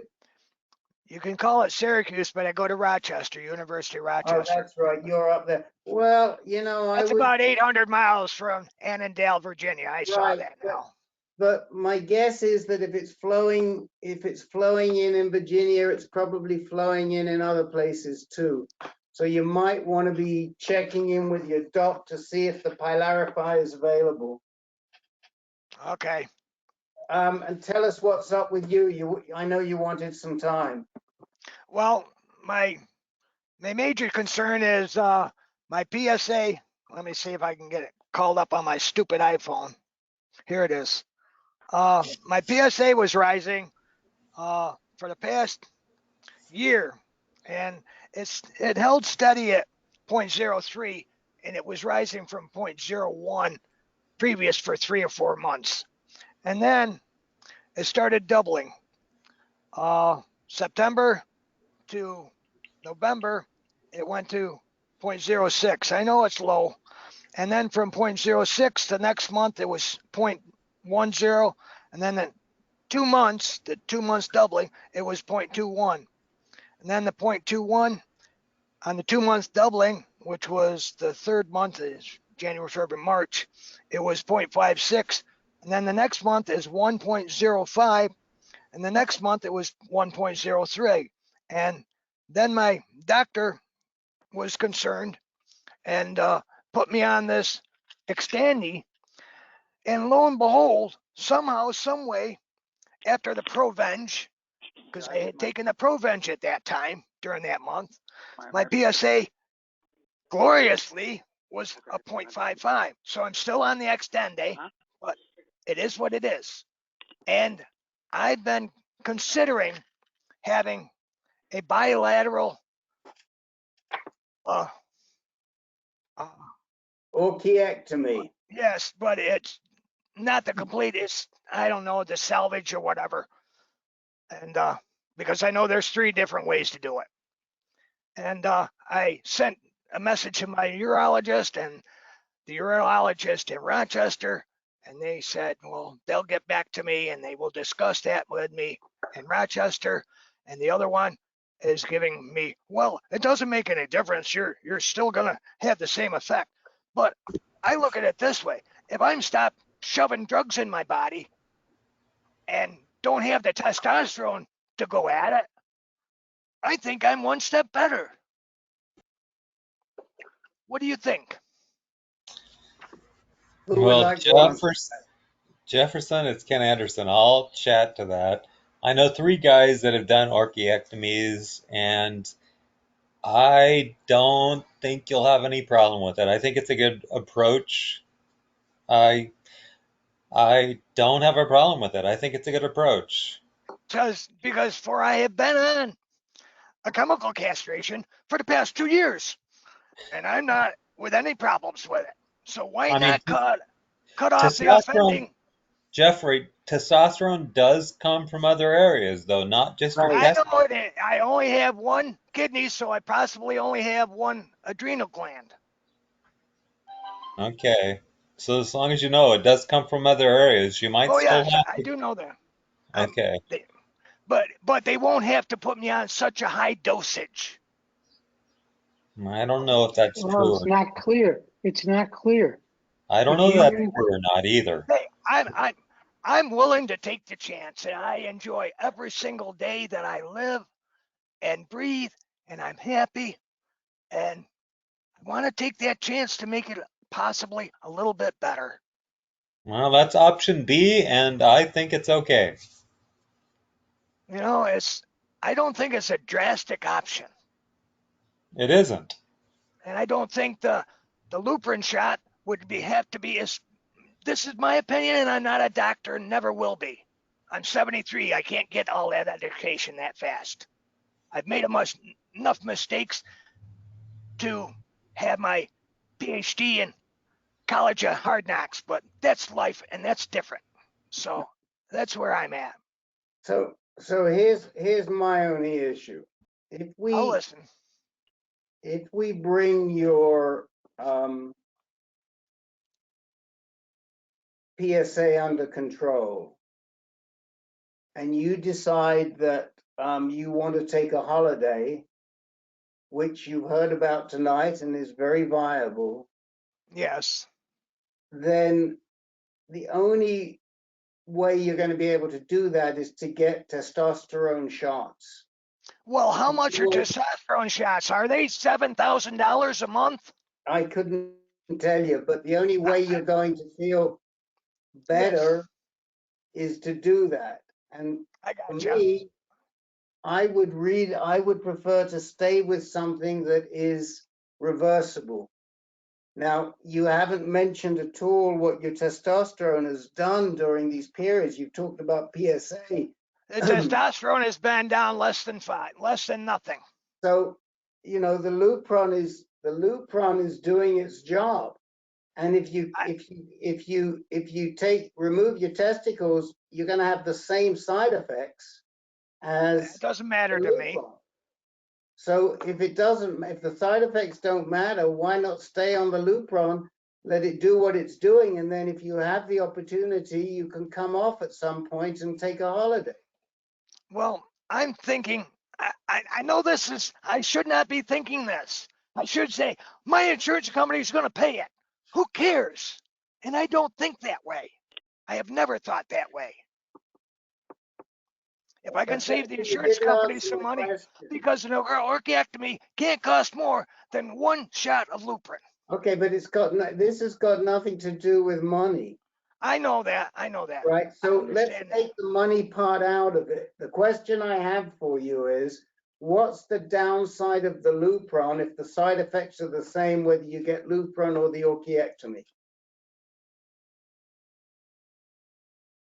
There are no side effects. It's the same. Right. So if it's the same, then for me, I would want to keep that option of being able to reverse it simply without having to get testosterone shots, which some guys do if they have an orchiectomy.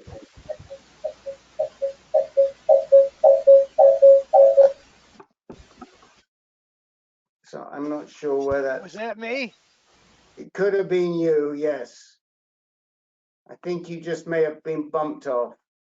But what else can we say to you? I mean, you've heard both sides. Ken says it's a good option. Mine, I say I would rather keep the option of being able to reverse it if I'm healthy enough. What else can we tell you?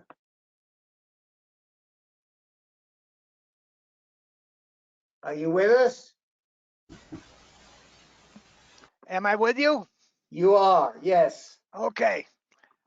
I still am going to explore it. I don't have to go through with it. Okay. Asking my doctors and seeing what they say, and I'm sure they probably will confirm exactly what you're saying.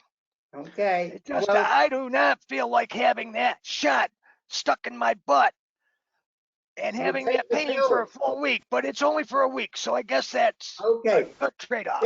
Jefferson, why don't you take the pill every day then if you don't want to have? How about taking a pill every day instead of having the shot? I haven't looked into that. Okay, don't well, know look into it. It's called Orgovix. It's what we were Yes, I talking know. I about know. before. Yeah. Thank you Jefferson very the much. pill. Jefferson And the pill is a they've changed me over to Dextandy for my other part of the treatment right now. But I Right. realize the pill is not that hard to take. It's what? A couple pills a day? At the same time, one pill a day, same time. And then I have to take 2 of these pills at the same time. And I don't know. How many pills is it, Frank or John?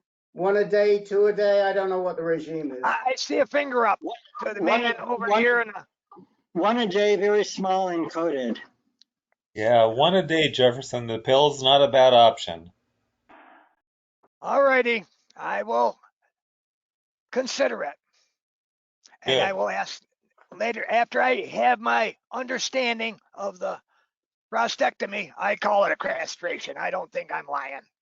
Oh, I'm gone. No, the pill would be better for you. It's Oh, easier. I just got a pop up on my screen. And I can't see you, but I can hear you. So I will investigate it. Okay. Thank you very much.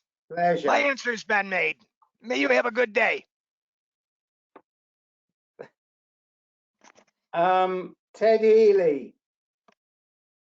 I can't believe Hey, you're Rick. still with us, Mr. Healy. What? Well, it's been a very interesting meeting. So first off, I just want to let people You're know not that OHSU does. So, you know. Yeah, it's true. OHSU now has PSMA. So I heard one person is in the Northwest, but they Okay. are now. They do have it. Okay. Secondly, based on the advice of the group, I had blood drawn for a genetic test.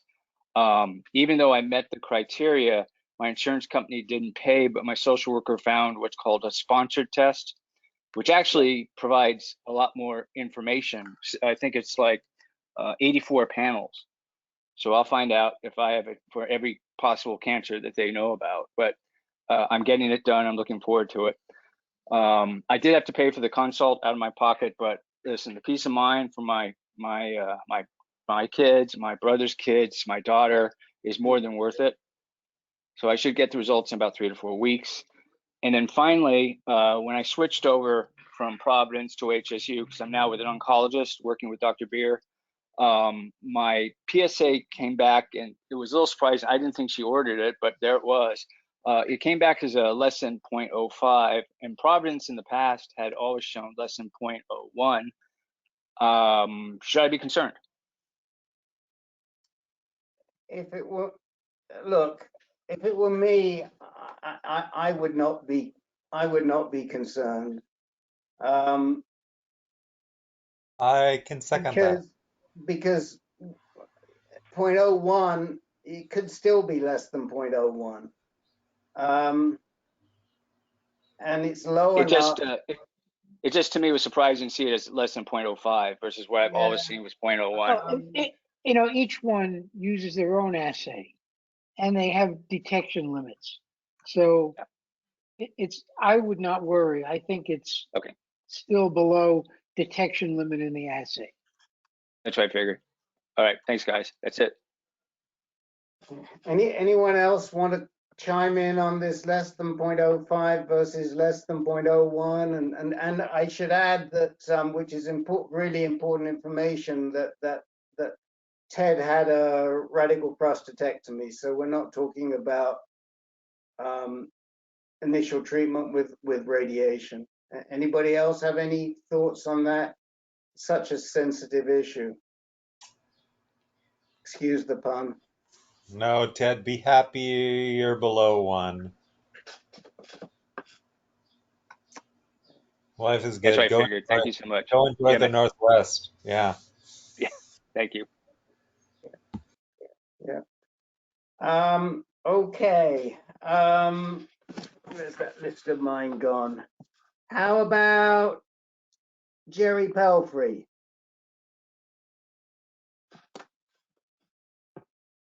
Okay. Yeah. I had my 6-month meeting with Dr. Singh. I had my lab work, had CT, total body CT with contrast, technetium 99, and the results on the CT were normal. Everything's fine. The results on the lab, well, on lab, they were fine. Everything's kind of the way it's always been. And we also did a full body nuke med bone scan. And the bone scan came out with nothing new. So that's my update. And I'm doing well. My PSA has been, Mayo always says 0.1. It's always below 0.1, but I do it myself at another lab, and I'm 0.03. So that's my PSA. My testosterone is stayed at 25, I think it is. I haven't looked at it. I don't worry about it right now. It's so low. But that's about where the lowest point on my testosterone. So what you're saying is that with all these fancy scans, we can't find any cancer anywhere right now. I wouldn't call a CT or a nuclear medicine bone scan the new technology. This is true. I stand corrected. I know enough about that stuff. Anyway, that's where I'm at with Dr. Singh, and I feel very good. So that's my update. Okay, you were looking a bit skinny there. How's your weight doing?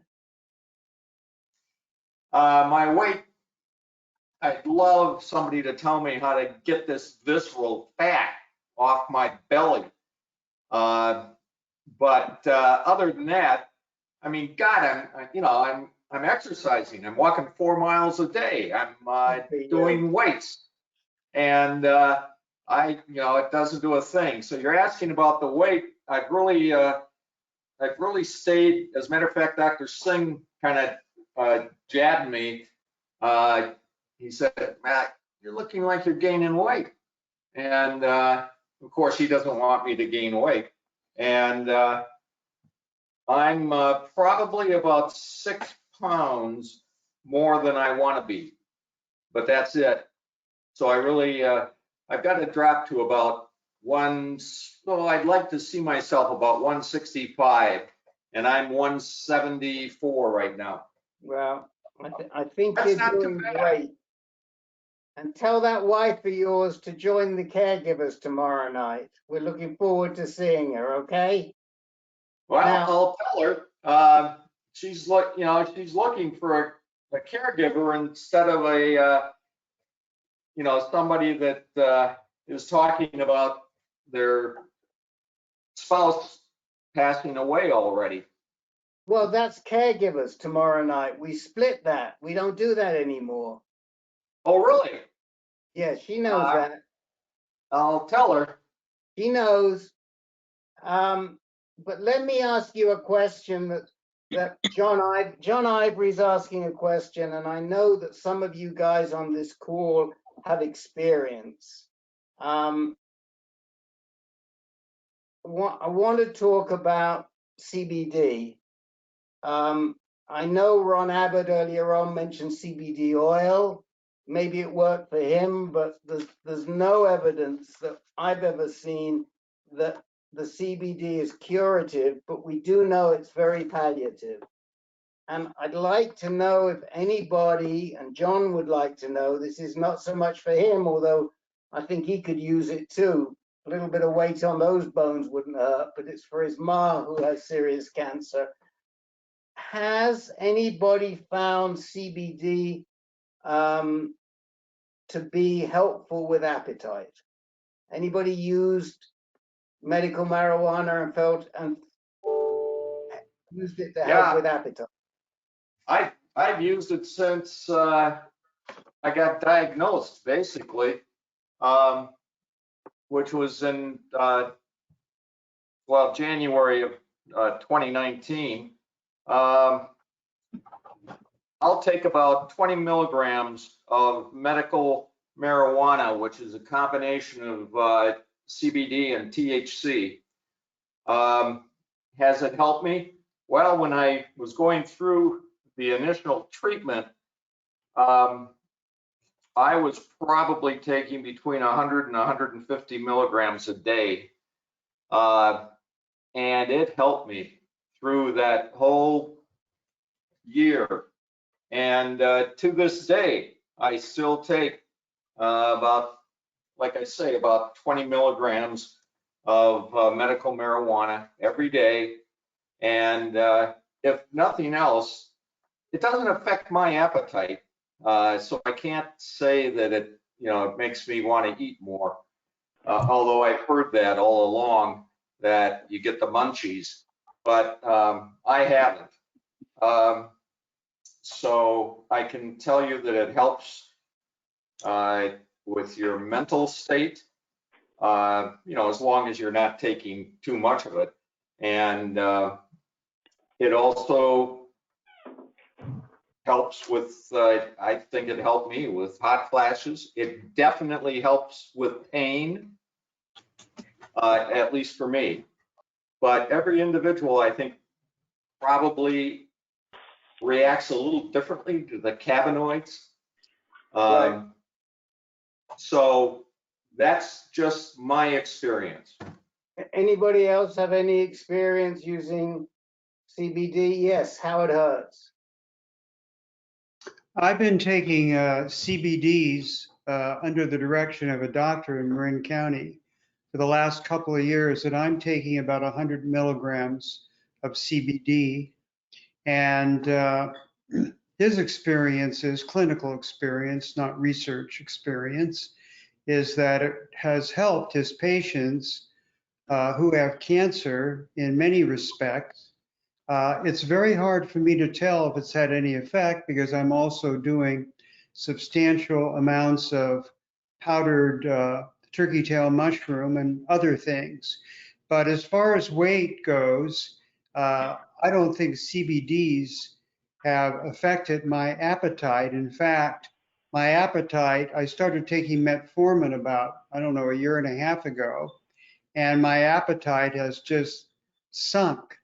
And I've lost about 15 pounds. And all this time I've been taking both cannabinoids in the form of capsules. And at night I take a tincture that has various compounds, including THC and THCV. So, this is all like a lot of other things that's, very hard to say whether it works or it doesn't work.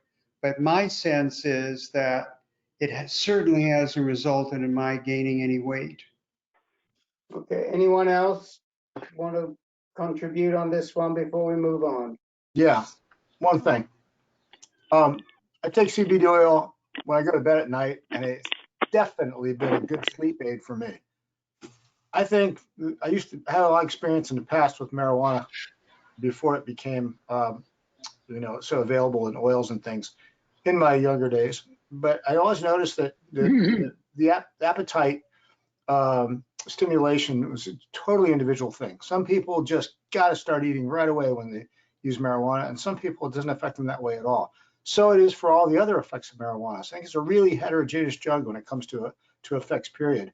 But I can testify that sometimes I'd have trouble sleeping. If I take the CBD oil, I am out in 10 minutes. And maybe that's just for me. Mm-hmm.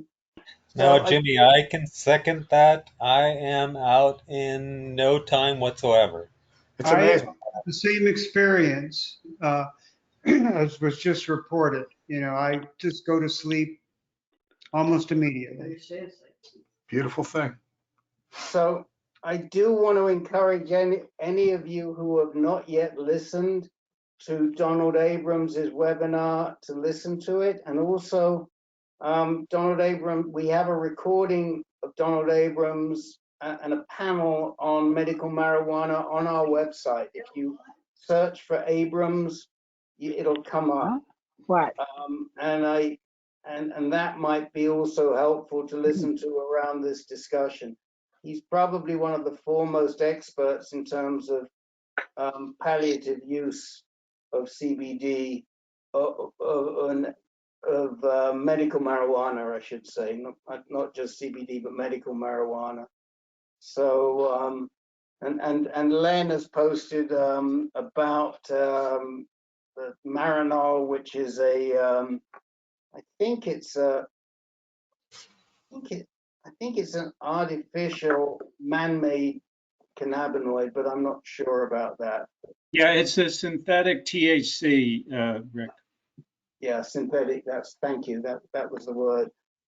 Rick, I can second that. I've been chatting with BJ, and he says the use of, marijuana in general for prostate cancer or cancer in general, it just helps stabilize kind of the emotional aspect of the ups and downs. Yeah. So yeah. He's a big. I was going to say, I think one of the reasons it does that is because you get a decent night's sleep. I mean, I don't want to oversimplify, but when you don't sleep well, you are much more unstable. I might have to go back to using it all day long, like in the old days. I second that. Okay, we're moving right along here. Jim Marshall, you had something on your mind. What's on your mind? Yes, sir. Anyway, ADT now for 4 years. Okay, anyway, the Lupron and the Zytiga, and I'm sticking together a plan for a drug holiday. Okay, and I need some hints and things about a few items to put into the draft plan that I will submit to the doctor. Okay, and the target date for this is the 17th of August. Okay, and at that time, I plan to get essentially a PSA test, then a testosterone test, okay, and a CBC. Should there be any other test I should get and way to checkpoint this stuff? The first thing I've got to say with love and affection, Jim, is make sure you call it prostate and not prostrate. Okay, I'm sorry, in the pronunciation here, yeah, okay. Because you don't want to tell the doc you want to go on a drug holiday for prostate cancer, because he won't look at that too kindly. You'll lose credibility for everything else you're writing, okay? That's how come I put it down on paper and submit a plan. Okay, now let's talk to the guys that have done holidays like Peter and Len and anybody else. What advice do you have for Jim when he goes to his doctor? I'd say talk to him about potential scans. If they, okay, now, and you want to do monthly PSA tests after that. Okay, once you go on. Guys. Hold on. I have a very structured approach with this. I'm kind of like Rick, but probably more structured. In the thing, the first question is the test I should do essentially at the get-go. In other words, to do the checkpoint, what test, as I suggested, and with the PSA, the testosterone, and the CBC. Any other test? Yeah, Jim, you should have what they call a CMP, complete metabolic panel. It's a bunch of blood chemistries. Okay. Maybe the more important one among them is alkaline phosphatase. You'll see it as ALK, probably on your printout. But usually they'll do the whole panel. CMP, complete metabolic panel. Okay, great. Now, is that ALK the same, okay, as the, let's say, as the phosphate test I get now? Alkaline phosphatase. Okay. Yeah. Okay, anyway, next question is, once I get into this, anyway, how often should I be tested? Monthly, every month, get a PSA test. Okay, I sort of figured that. Okay, now, eventually, down the road, things are going to start to climb. Okay, and at that point in time, I was thinking about I should get essentially some kind of scan, especially on the bone scan and maybe and with a PSMA PET scan. Is that a good approach? Skip the bone scan and get the PSMA PET scan. When you But start, until your PSA is, at least 0.8. Yeah, right. I mean, that's the thing. But now, provided that they don't have it available, and right, Kaiser here claims they are going to get it, but I don't know how soon. I take it, provided I got the other kind of scan, essentially Axiom scan, would I also need then a bone scan? Probably not. I mean, if you allow your PSA to rise, first of all, I always say to people that you need to come to an agreement with your doctor as to when you're going to intervene. And Len did that at the beginning, and Peter's done that. And you have to have and settle in your mind that you're going to wait until that point. Otherwise, you're going to drive yourself nuts every time you get a PSA. But you have to say, look, I'm going to do this until I get to 2.0 or 4.0, or like Len did. I don't think he'd do it today, but when he first did it, 10.0. So have a goal in mind. That's true. That's how come the plan, I am sticking everything into the plan so then everybody knows exactly the point that things shall happen. Okay, so I take it the number, the target numbers are probably between 0.8 to about 1.2. Is that a safe range to then pull the trigger on the scans? Yes, I would say, well, I would say on the Axumin scan, okay, you need to be at the higher end of that, maybe 1.5 for a good result. I don't know. What would you say, Len or Peter?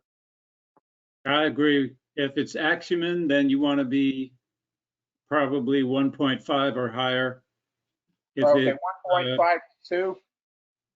Yeah, if it's Axumin, if it's PSMA, lower. Yeah. And because you're doing monthly PSA tests, the important thing is to track the how fast it's going up. Yeah.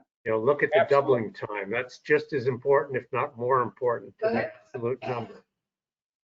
Absolutely. I track them today, and I have tracked them for 4 years every month. Okay. So I keep detailed. You have Kaiser, Jim? You Yes, have I do. Kaiser? Yes. Well, in the local area. at Kaiser, wait a minute, at Kaiser, they required me to get a CT scan, a bone scan, a DEXA scan, and a PET scan within about a month. And then they had me do an Aximum's PET scan 2 months later. I think you're being undertreated for some reason. You're Well, not appearing to get, well, I know maybe the PET scans weren't ready yet, but hold I'm on, guys. surprised you're not getting the bone scan, the DEXA scan, and full CT body scan. Hold on a minute. Okay, this was started in 2017, okay, in July. So it's been 4 years ADT successfully, no problems, et cetera, and the PSA has been for around 3 years at 0.01. So all those scans and all the MRIs would have done absolutely, I don't believe, any good. Let me just intervene a second and explain something to Jeff. Jeff, first of all, Jim is in Virginia, so he's not in the Northern California system. Secondly, he hasn't had a GU medical oncologist on his team, and I've urged him to get a consult with either Juan Kim or Andrea Hartstark and bring them onto his team so that they can advise the local people what to do, because their understanding is much better. And we've done that before with East Coast people. So it's not really fair. It's not apples to apples when we compare how he's been treated in Virginia to how you've been treated in Northern California. And I realize the PET scan isn't appropriate if his PSA is so low, but they do the CT, the bone scans regularly just to see what's going on. Yeah, I mean, you should have been scanned every year. And in Northern California, you would have been scanned every year because that's what they do. But that's why I want you to get Hartstark or Kim on your team. Absolutely, and that is in the plan. Okay, that's up front. Now, the last thing One second, Pat Martin. Yeah. Oh, he left. Okay, I was going to ask him if there's anything urgent. Go ahead. Oh. Okay, now, essentially on the treatment that I start up again, would it be appropriate at that time to then ask for the chemo at that point in time? In other words, I would get the Lupron. I think you're getting ahead of yourself, and frankly, I do have to move on. We've got to see what your results when you decide to go back on because you've reached that point. Then you've got to have a scan, and that will determine what your treatment will be. So you don't want to go beyond the point of, this is what I want to do. When I reach a certain point, I'm going to get tested. And you see, you may say, okay, I want to get a test at 1.5, but you may still have decided that you're not going to go back on treatment until you reach 5, even if you see stuff.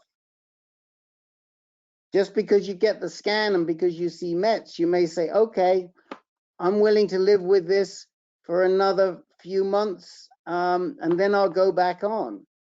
But we can't talk about what to do when you go back on until we know the extent of the Mets. Okay, or you may say, I'm not even going to look until I hit 3. I'm not even going to look at my scans until I hit 3. Okay, that's okay, but okay, I'm trying to bring out a hypothetical of if the scans are clean, everything happens to look good, and then nothing has changed. And you stay on. I stay on the existing treatment, or because I've always heard the earlier that you do the chemo, the better. Yeah, so but if the scans are clean, if the scans are clean, there's nothing to treat. Okay. Right? So don't just, so again, some of the, all we've got to do is justify why you're going to go on, know when you're going to get scanned. Right. And don't go beyond that. We'll talk at that point in time. Okay. Okay? Okay. Okay. I think I got All it. right. Sorry, guys. I know people are dropping off like flies. I'm trying to get through everybody. Bruce Bochin next. Hey, how you doing? Hi, Bruce. So I'm one of these guys with the creeping Charlie PSA. I just Yeah. got it today. It's 0.27. I took it on 5/29. Last one I had on 3/4 was 0.24. On 12/30 it was 0.18. 11/19 of last year it was 0.20. So it's just kind of it's creeping up, creeping down, and obviously, you know, my doctor mentioned some of these scans, and I just said, hey, those scans are useless at this levels, and you know that. He goes, well, yeah, I guess you're right. And I says, and you're not going to find anything with a bone scan. And I watched one of these seminars with these two doctors that were on, and they said, you're wasting your time with the MRI and the bone scan. Go to the PSMA or the Oxyman scan. That's how you're gonna find it. And don't let them tell you anything different. So I'm in this holding pattern where I gotta sit and wait. And I think Glenn mentioned earlier before he left, somewhere around 0.8, you know, and I'm gonna have to sit and wait till at least it gets there. So that's where I'm at. So let me just comment on that. It should be, you really have to wait, certainly, I don't want to say certainly, 0.5 is where they did the trial and they got results. We always felt it was around 0.65, but that's purely anecdotal. Right. Dr. Mark will tell you that he got a result from Pylarify at 0.3 and he lit up. But then we know other people who didn't get any results, 0.2, 0.3, 0.4. So it's not a waste of time with the Pylarify, but you may not get a result until you get into that, certainly north of 0.5. 0.8, Exactly. I think, is where we're talking more Axumin. Right. So at 0.27, I'm still waiting. You know, Dr. Mark would tell you, do it, you're going to get a result. I got a result, but we haven't seen that happen too much. Herb, what would you say? I'm on the fence here. The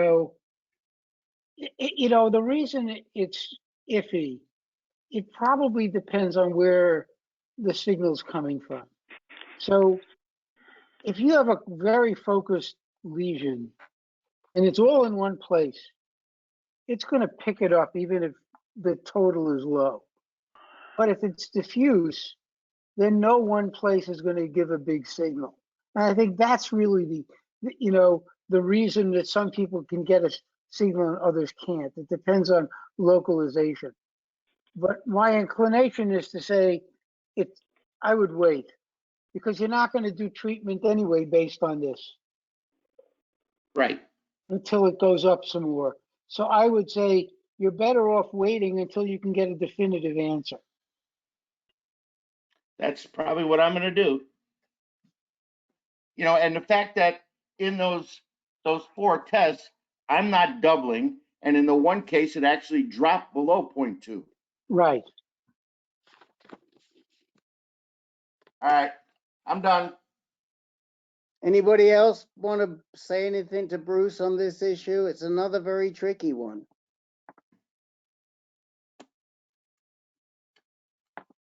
Move along, Rick. Get it going. Okay, we're moving.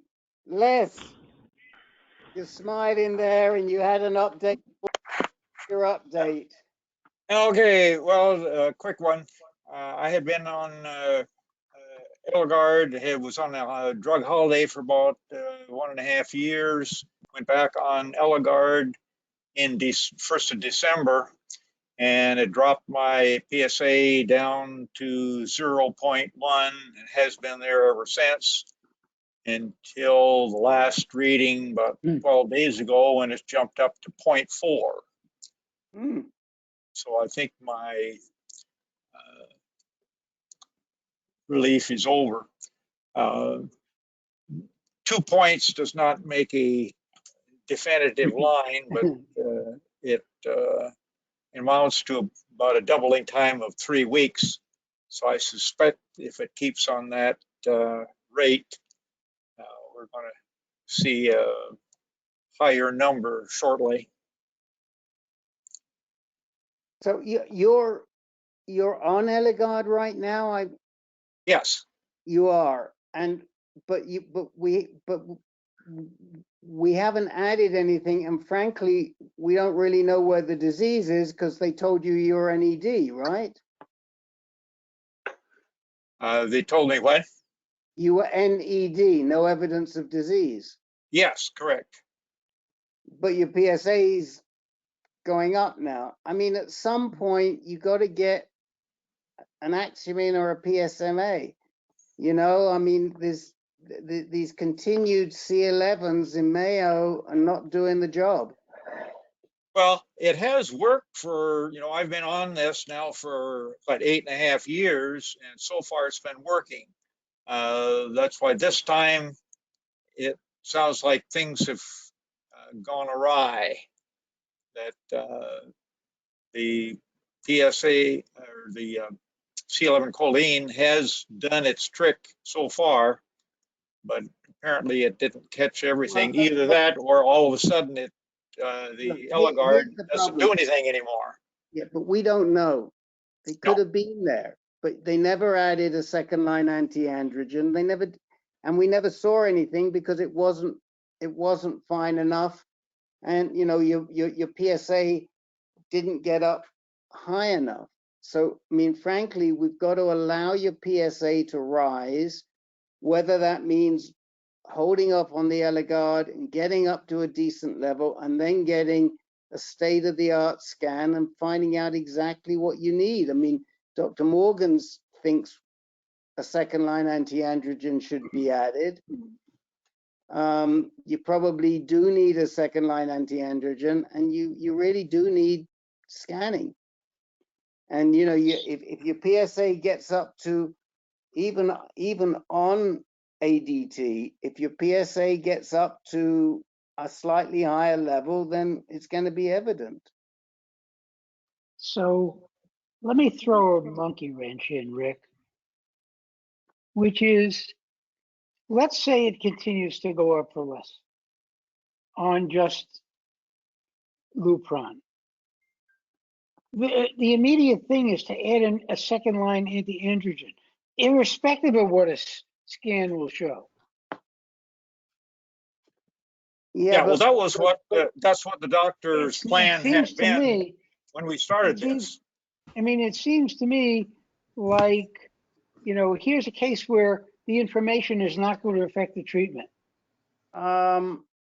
Maybe not, but here's my concern, okay? What if there are lots of little spots all over the place? Yeah. And they haven't been Then it may be chemo.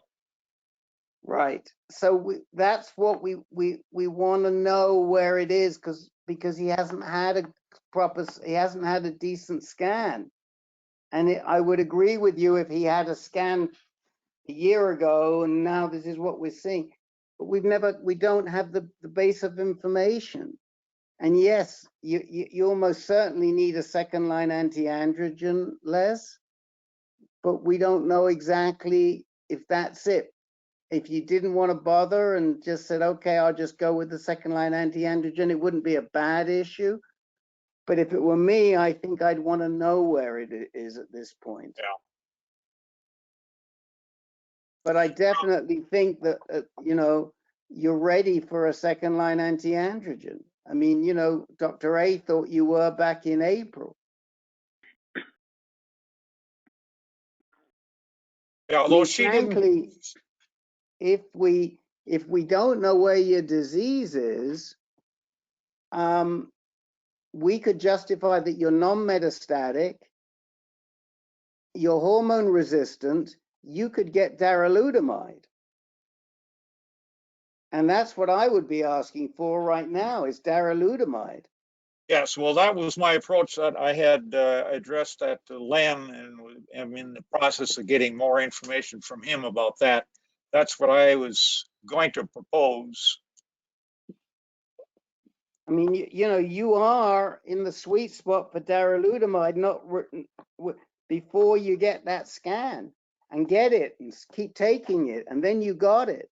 Then you've got options like Len. You could go on monotherapy darolutamide if you wanted to. Yeah. Because that's going to make you feel better. Yeah, Les, it's Ken Anderson. I would second that. I think you should try. Mayo is a great place, but I don't know that their doctors are the best. Well, hold on, Ken. I mean, I think there's a big difference between Rochester and Phoenix. Oh, that's true. Absolutely true. It is true. I mean, I don't want to say that about Phoenix because I have a lot of confidence in the doctors at Mayo in Phoenix. I don't know that I do, but I I don't know that I do, but at the same time, I would think Rick's comments were true. I would kind of push for darolutamide if he could. That was my approach. That was my direction I was headed. Well, I think I mean, that's it. see if you can get it, and you know, as you creep up, if it doesn't do the trick, as you creep up, then possibly you'll be able to get a scan. But you know, I think those are the two things in your future would be talking to your docs about getting a Pylarify scan or an Axumin scan, and getting onto darolutamide, but asking for the darolutamide before you do the scans. Okay. When you say creeping up, a doubling time of 3 weeks is probably a pretty fast creep, isn't it? Yeah, but again, don't, you know, doubling time at very low levels is not, I mean, all you damn engineers, you don't take into account that doubling from 0.2 to 0.4 is not the same as doubling from 5 to 10. You just see a doubling. I addressed that initially when we first started. And I'm well aware of that as an engineer. But you have to start from somewhere. And in the past, when the doubling time, when it started, the PSA started up, it stayed consistent throughout. Whatever it started out as, that's where it went. Stayed at that rate. But well, I think that if it's concerning you, it's all the more reason why you should get onto darolutamide sooner rather than later. Yeah. You know, there is one other option. I mean, when my PSA started going up after being on Lupron for 3 years, they put me on biclutamide, which is one of the standards for prostate cancer. And the biclutamide lasted another year before my PSA started rising enough to get to 1. It went up very, very slowly for the year I was on biclutamide. So that's also listed in one of the prostate cancer books as how what they normally have. They give you Casodex when it first stops working. And that's why you don't want to add, if you have Lupron and you don't have your PSA rising, there is no reason to take another drug, because then that drug you take, the second drug you take, may not last as long. If you take the Lupron, as long as it lasts till you start rising, then maybe that secondary drug will give you more years than if you try both of them at once. But that's not what the trials now say. The trials say that you do better by introducing. That used to be the case, but it's not the case. We've got the results at this point. Right, but you can't give somebody abiraterone if they don't have metastasis, right? That's not allowed in the Right, but if you've got evidence of metastasis anywhere, then they say if it's low volume, start with abiraterone. Guys, we got to keep going here. These, you know, we got so many good discussions, and we were away for 2 weeks, but we've got to try and get through everybody. So I'm happy to discuss that one, and we should raise it again. Make a mental note to bring it up again, Jeff. Yeah, Les, try darolutamide if you can get it. Yeah, I'd go for the darolutamide. David Moslin. So I've been on Lupron for 18 months. Been on abiraterone for about a year now, and never before have I dealt with fatigue like I'm dealing with right now. And just curious, you know, if guys bumped into this before, where fatigue all of a sudden started rearing its head, and if so, how are guys dealing with it? So, David, can I ask you a question? Yeah. You say never Yes, sir. before. Not even when you were at your worst with the enzalutamide. This is worse than when you were knocked out. No, it's not at all like the enzalutamide. It's different. I just run out of gas. I run out of steam like I've never run out of steam before. And it may be because I've been pushing myself extra hard as of the last couple of weeks, physically and mentally. And that could be, and I may be just worn out from that, and I just don't realize it. I'm used to pushing it 110 miles an hour nonstop. Well, I can only give you my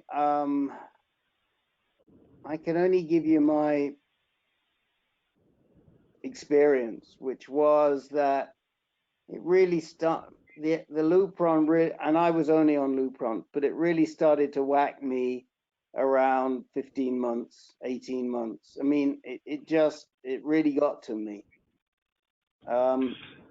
So I do think for some men, the hormone therapy is progressive, but not for all men.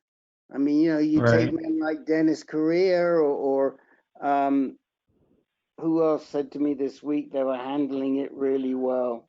Oh, Jerry Roush, a couple of people, and they just handle it well. It doesn't bother them that much. You know, God bless Herb Geller. That doesn't mean that you're not handling it well, David. It just means give yourself a break. Right. Yeah, I mean, if you've been, you know, David, if you've been pushing it, right, then maybe back off a little. Yeah, give yourself a break. Yeah. That's better advice. Yeah, and then see how I feel. And maybe it is 15 or 18 months and I'm getting tired of it. But I think I should do that first. And quite frankly, I got off my exercise about 10 days ago. That could have a little something to do with it as well. Definitely. I've really struggled with it this past weekend. It's been hard. And then I get bummed out because I just run out of steam. I'm not used to that. Actually, did you say you stopped exercising? I didn't stop exercising, but I stopped lifting weights for the past week. Usually I lift 2 or 3 times a week. And but I've rollerbladed and I've bicycled and I've been exercising, but not on my usual routine. David, just give yourself a break. You don't have any time. Just give yourself a break. Yeah, you're right, Ken. No big deal. So, I mean, I've been on the chemo for the last 14 months, and I must have this last week I went on a 14-mile hike uphill. Give yourself a break. You're fine. Wow. Yeah. I got to tell you, Ken, I was almost embarrassed to bring this up, knowing what you've gone through with chemo the last 14 months, because this is like nothing. But it bothered me, so I thought I'd bring it up. Bring it up. It's all right. But take a right. rest and get at it again. Yep, I think I'll do that. And I will report it next week. Yeah. Report in next week. Cut the exercise back a little. Do it, but cut it back a little. Yeah. Okay? You don't All hear right, us boys. Thank you. saying that often. We love you, so Yep. we want you back to your energetic self. Okay? Thank you. Thank you. Thank you. Okay. Now we've still got Frank and Tom Schwartzel. And I think that's everybody. Tom Schwartzel, what's up? Sorry to keep you. Yeah, I was getting ready to go to bed.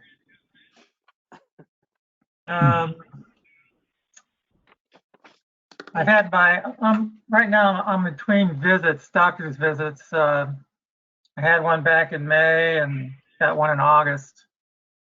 My oncologist has left OSU, so instead of waiting to see who they would select for me, Lyndon and I went ahead and did some research and picked one of the remaining 5 that are there. So we're going to be seeing Dr. Monk at the James. Okay. So just wanted to, I know you keep records there, so I'll let you know that.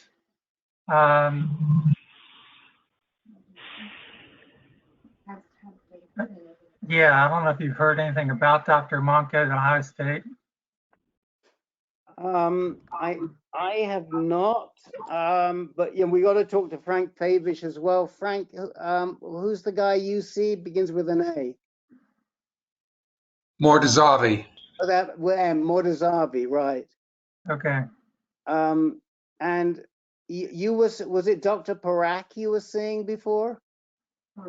Parikh, yeah. Parikh. Well, let's just, I mean, I know you've got Monk, but you haven't seen him yet. What input do you have on Mortazavi, Frank?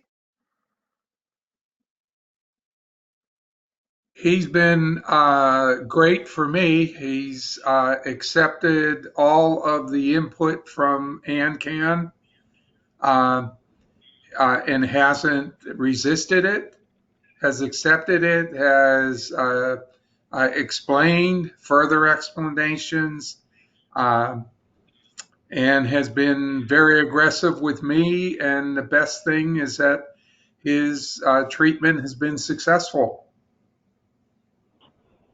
What kind of, is he a medical oncologist? Yeah, they're all GU medical. Yeah, he's a GU oncologist, yes. Okay. Did you Well, consider? we'll see Dr. Monk next month, and we wanted to talk to him about getting an Axiom scan, which I should have had done back in December, and see if that's a possibility or how we go about doing that. Why did you pick Dr. Monk? Our son. Our son knows people there at the James, and just had some feedback, good feedback about him, and whatever research we've done online about him. So that's why we picked him.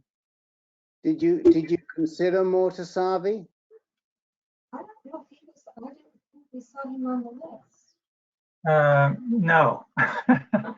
Okay, well, he is on the list because I've seen it. I know he's there. I've looked him up. How do you spell it? How do you spell it? How do you spell it, Frank? Tell him how to spell his name. AMIR, Amir Mortazavi, Mortazavi. Mortazavi. T-E-Z-A-V-I. Okay, I just put it in the chat window. I think I got it right. Amir Mortazavi. Okay. Right. M-O-R-T-A, not E. Okay, I got it a little bit wrong. Yeah. M-O-R-T-A Z-A-V-I. And if you hold on a minute, I'll put the link for him in the chat window too. All right. Because I know I have it. I mean, I don't know with Monk, but I mean, we've had a couple of people see Mordasavi and they're very good. I tell you what I would do. I would get hold of Lindsay Byrne and ask her who she likes off the record. That's what I would do. Okay. Because she's so sweet and she likes the ANCAM people and she knows all the docs there. She works with them all. And she's great. She's so good. Have you ever seen her personally? Have you ever consulted with her? Yeah, she's our, she's she's the lady who was helping Dr. Yeah. Lindsay, yeah, we know her. She's the genetics lady. And All she right. did a webinar for us. She did a seminar for us. And, I think that we can give you one personal recommendation on Mordasavi, or two. I would ask Lindsay for her frank opinion. And you haven't seen Monk yet, so you can always switch. Yeah. But once you see him, it's much more difficult to switch. Yeah. So I think it's very important that you try and get the right doc. Now that you're making the switch, you get the best doc that you can. Yeah, it'll be like starting over in a way. Well, yes and no, but I'm hearing such good things from Frank about Mordasavi, and I just think that I think that you just have to do your homework the best you can. I thought I had him linked, but I don't have him linked. So you'll look him up on the website and you'll find the link yourself. Okay. Rick, what's Lindsay's last name again? She's a physician's assistant, is that correct? Lindsay Byrne? No, she's a genetic counselor. Oh, okay. We've seen two Lindsays then. I had the wrong one. Okay, thank you.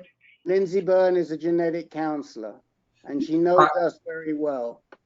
I went through her for my genetics workup. She did my genetics workup at Ohio State.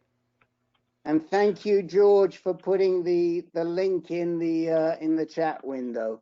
So there's your link in the chat window for Mordasavi. Okay. I pulled them up too on my iPad. Okay. All right. All right. Thanks. Keep us posted, Tom.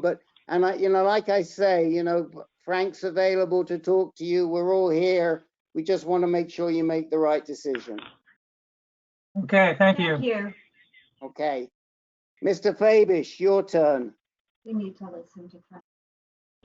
We saved the best till last. Last Captain. Yeah, last and not controversial. Yes. Okay, go ahead. Had my first checkup since my chemo ended, and the result was great. Couldn't have been happier. Blood draw, the tests all were within the limits, and my PSA went down to undetectable. Whoa! Yay! Hey, what a great note to finish on. But undetectable with what they're measuring was less than 0.06. Oh, that's close enough for government work. Yeah. But I'll take it. It was good to hear it. And my next appointment is in 6 weeks. And we're working towards 3 months on my next appointment after that. I started on, as my second med, I'm on Relugalex. Yeah. I've been taking that since March, as opposed to the Firmagon. and I started on enzalutamide on the 10th of June, and I haven't seen any increase at all in any side effects, except for a little bit more frequency in the hot flashes. But with my gizmo, I'm hoping to thwart it and it not be a big deal. But also, I was expecting something with the brain fog, but that hasn't hit me yet. It may later on, but I'm pleased with the 2 meds and the PSA. I did have one blip on my testosterone. I went from 15 to 9, and then I went back to 15.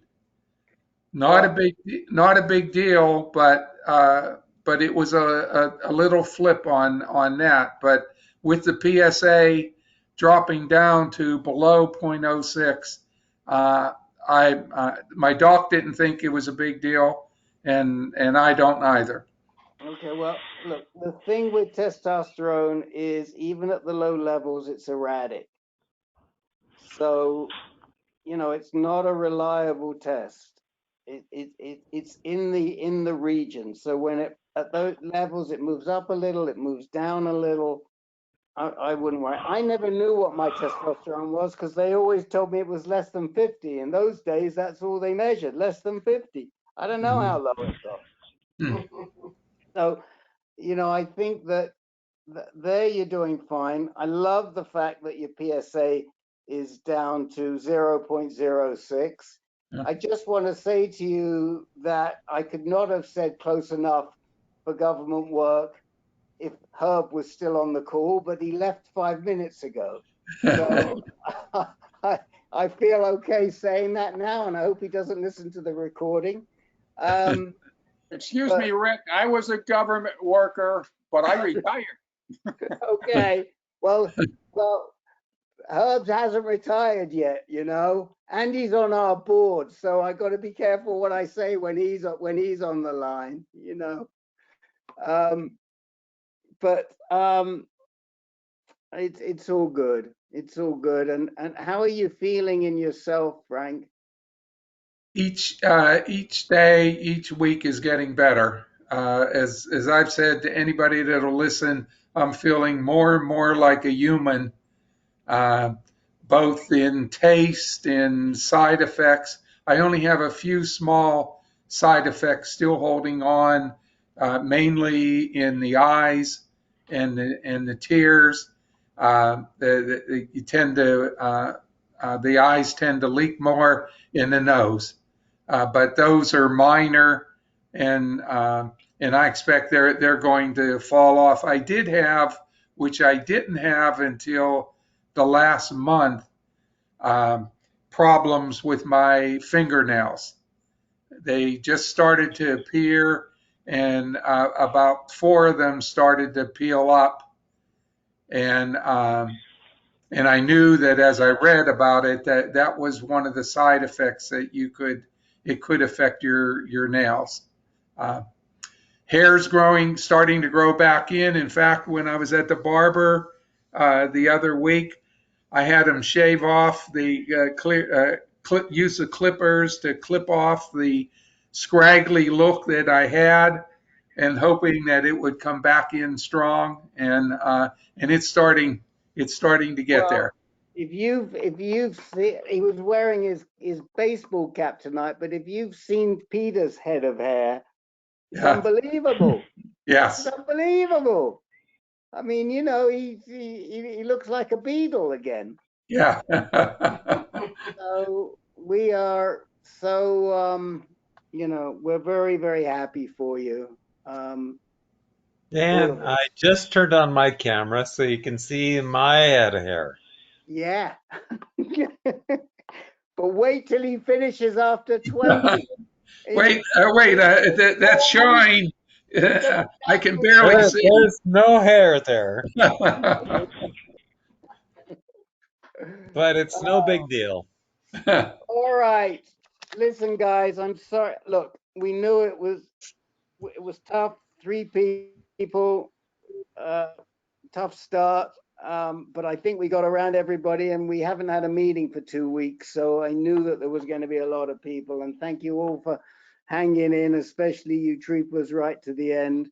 I think, is there anyone on here who still has anything they want to ask or say? I think we got to everybody. Kang, you came in late, so I never polled you. Sorry, but hopefully you're okay. Are you okay? Yeah, next week. Next week, did you move? Have you found a place to live? Oh, yes, I do. Yeah, I do. No problem. Okay. Yeah, Kang, let's chat this week. I will do that. Okay, yeah. And Yeah. yeah, I'm Keep looking in forward touch. to it. Okay. All right, guys. Next week, Peter's gonna chair. It's gonna be 6 o'clock. And I will ask Alexa to look and see what's wrong with the calendar. It shouldn't be wrong because it's a repetitive entry, so I don't know what's going on. But I'll ask Alexa to check it out for us. Okay. Thank Good night, you, everybody. Good night. Good night. Good night. Good night.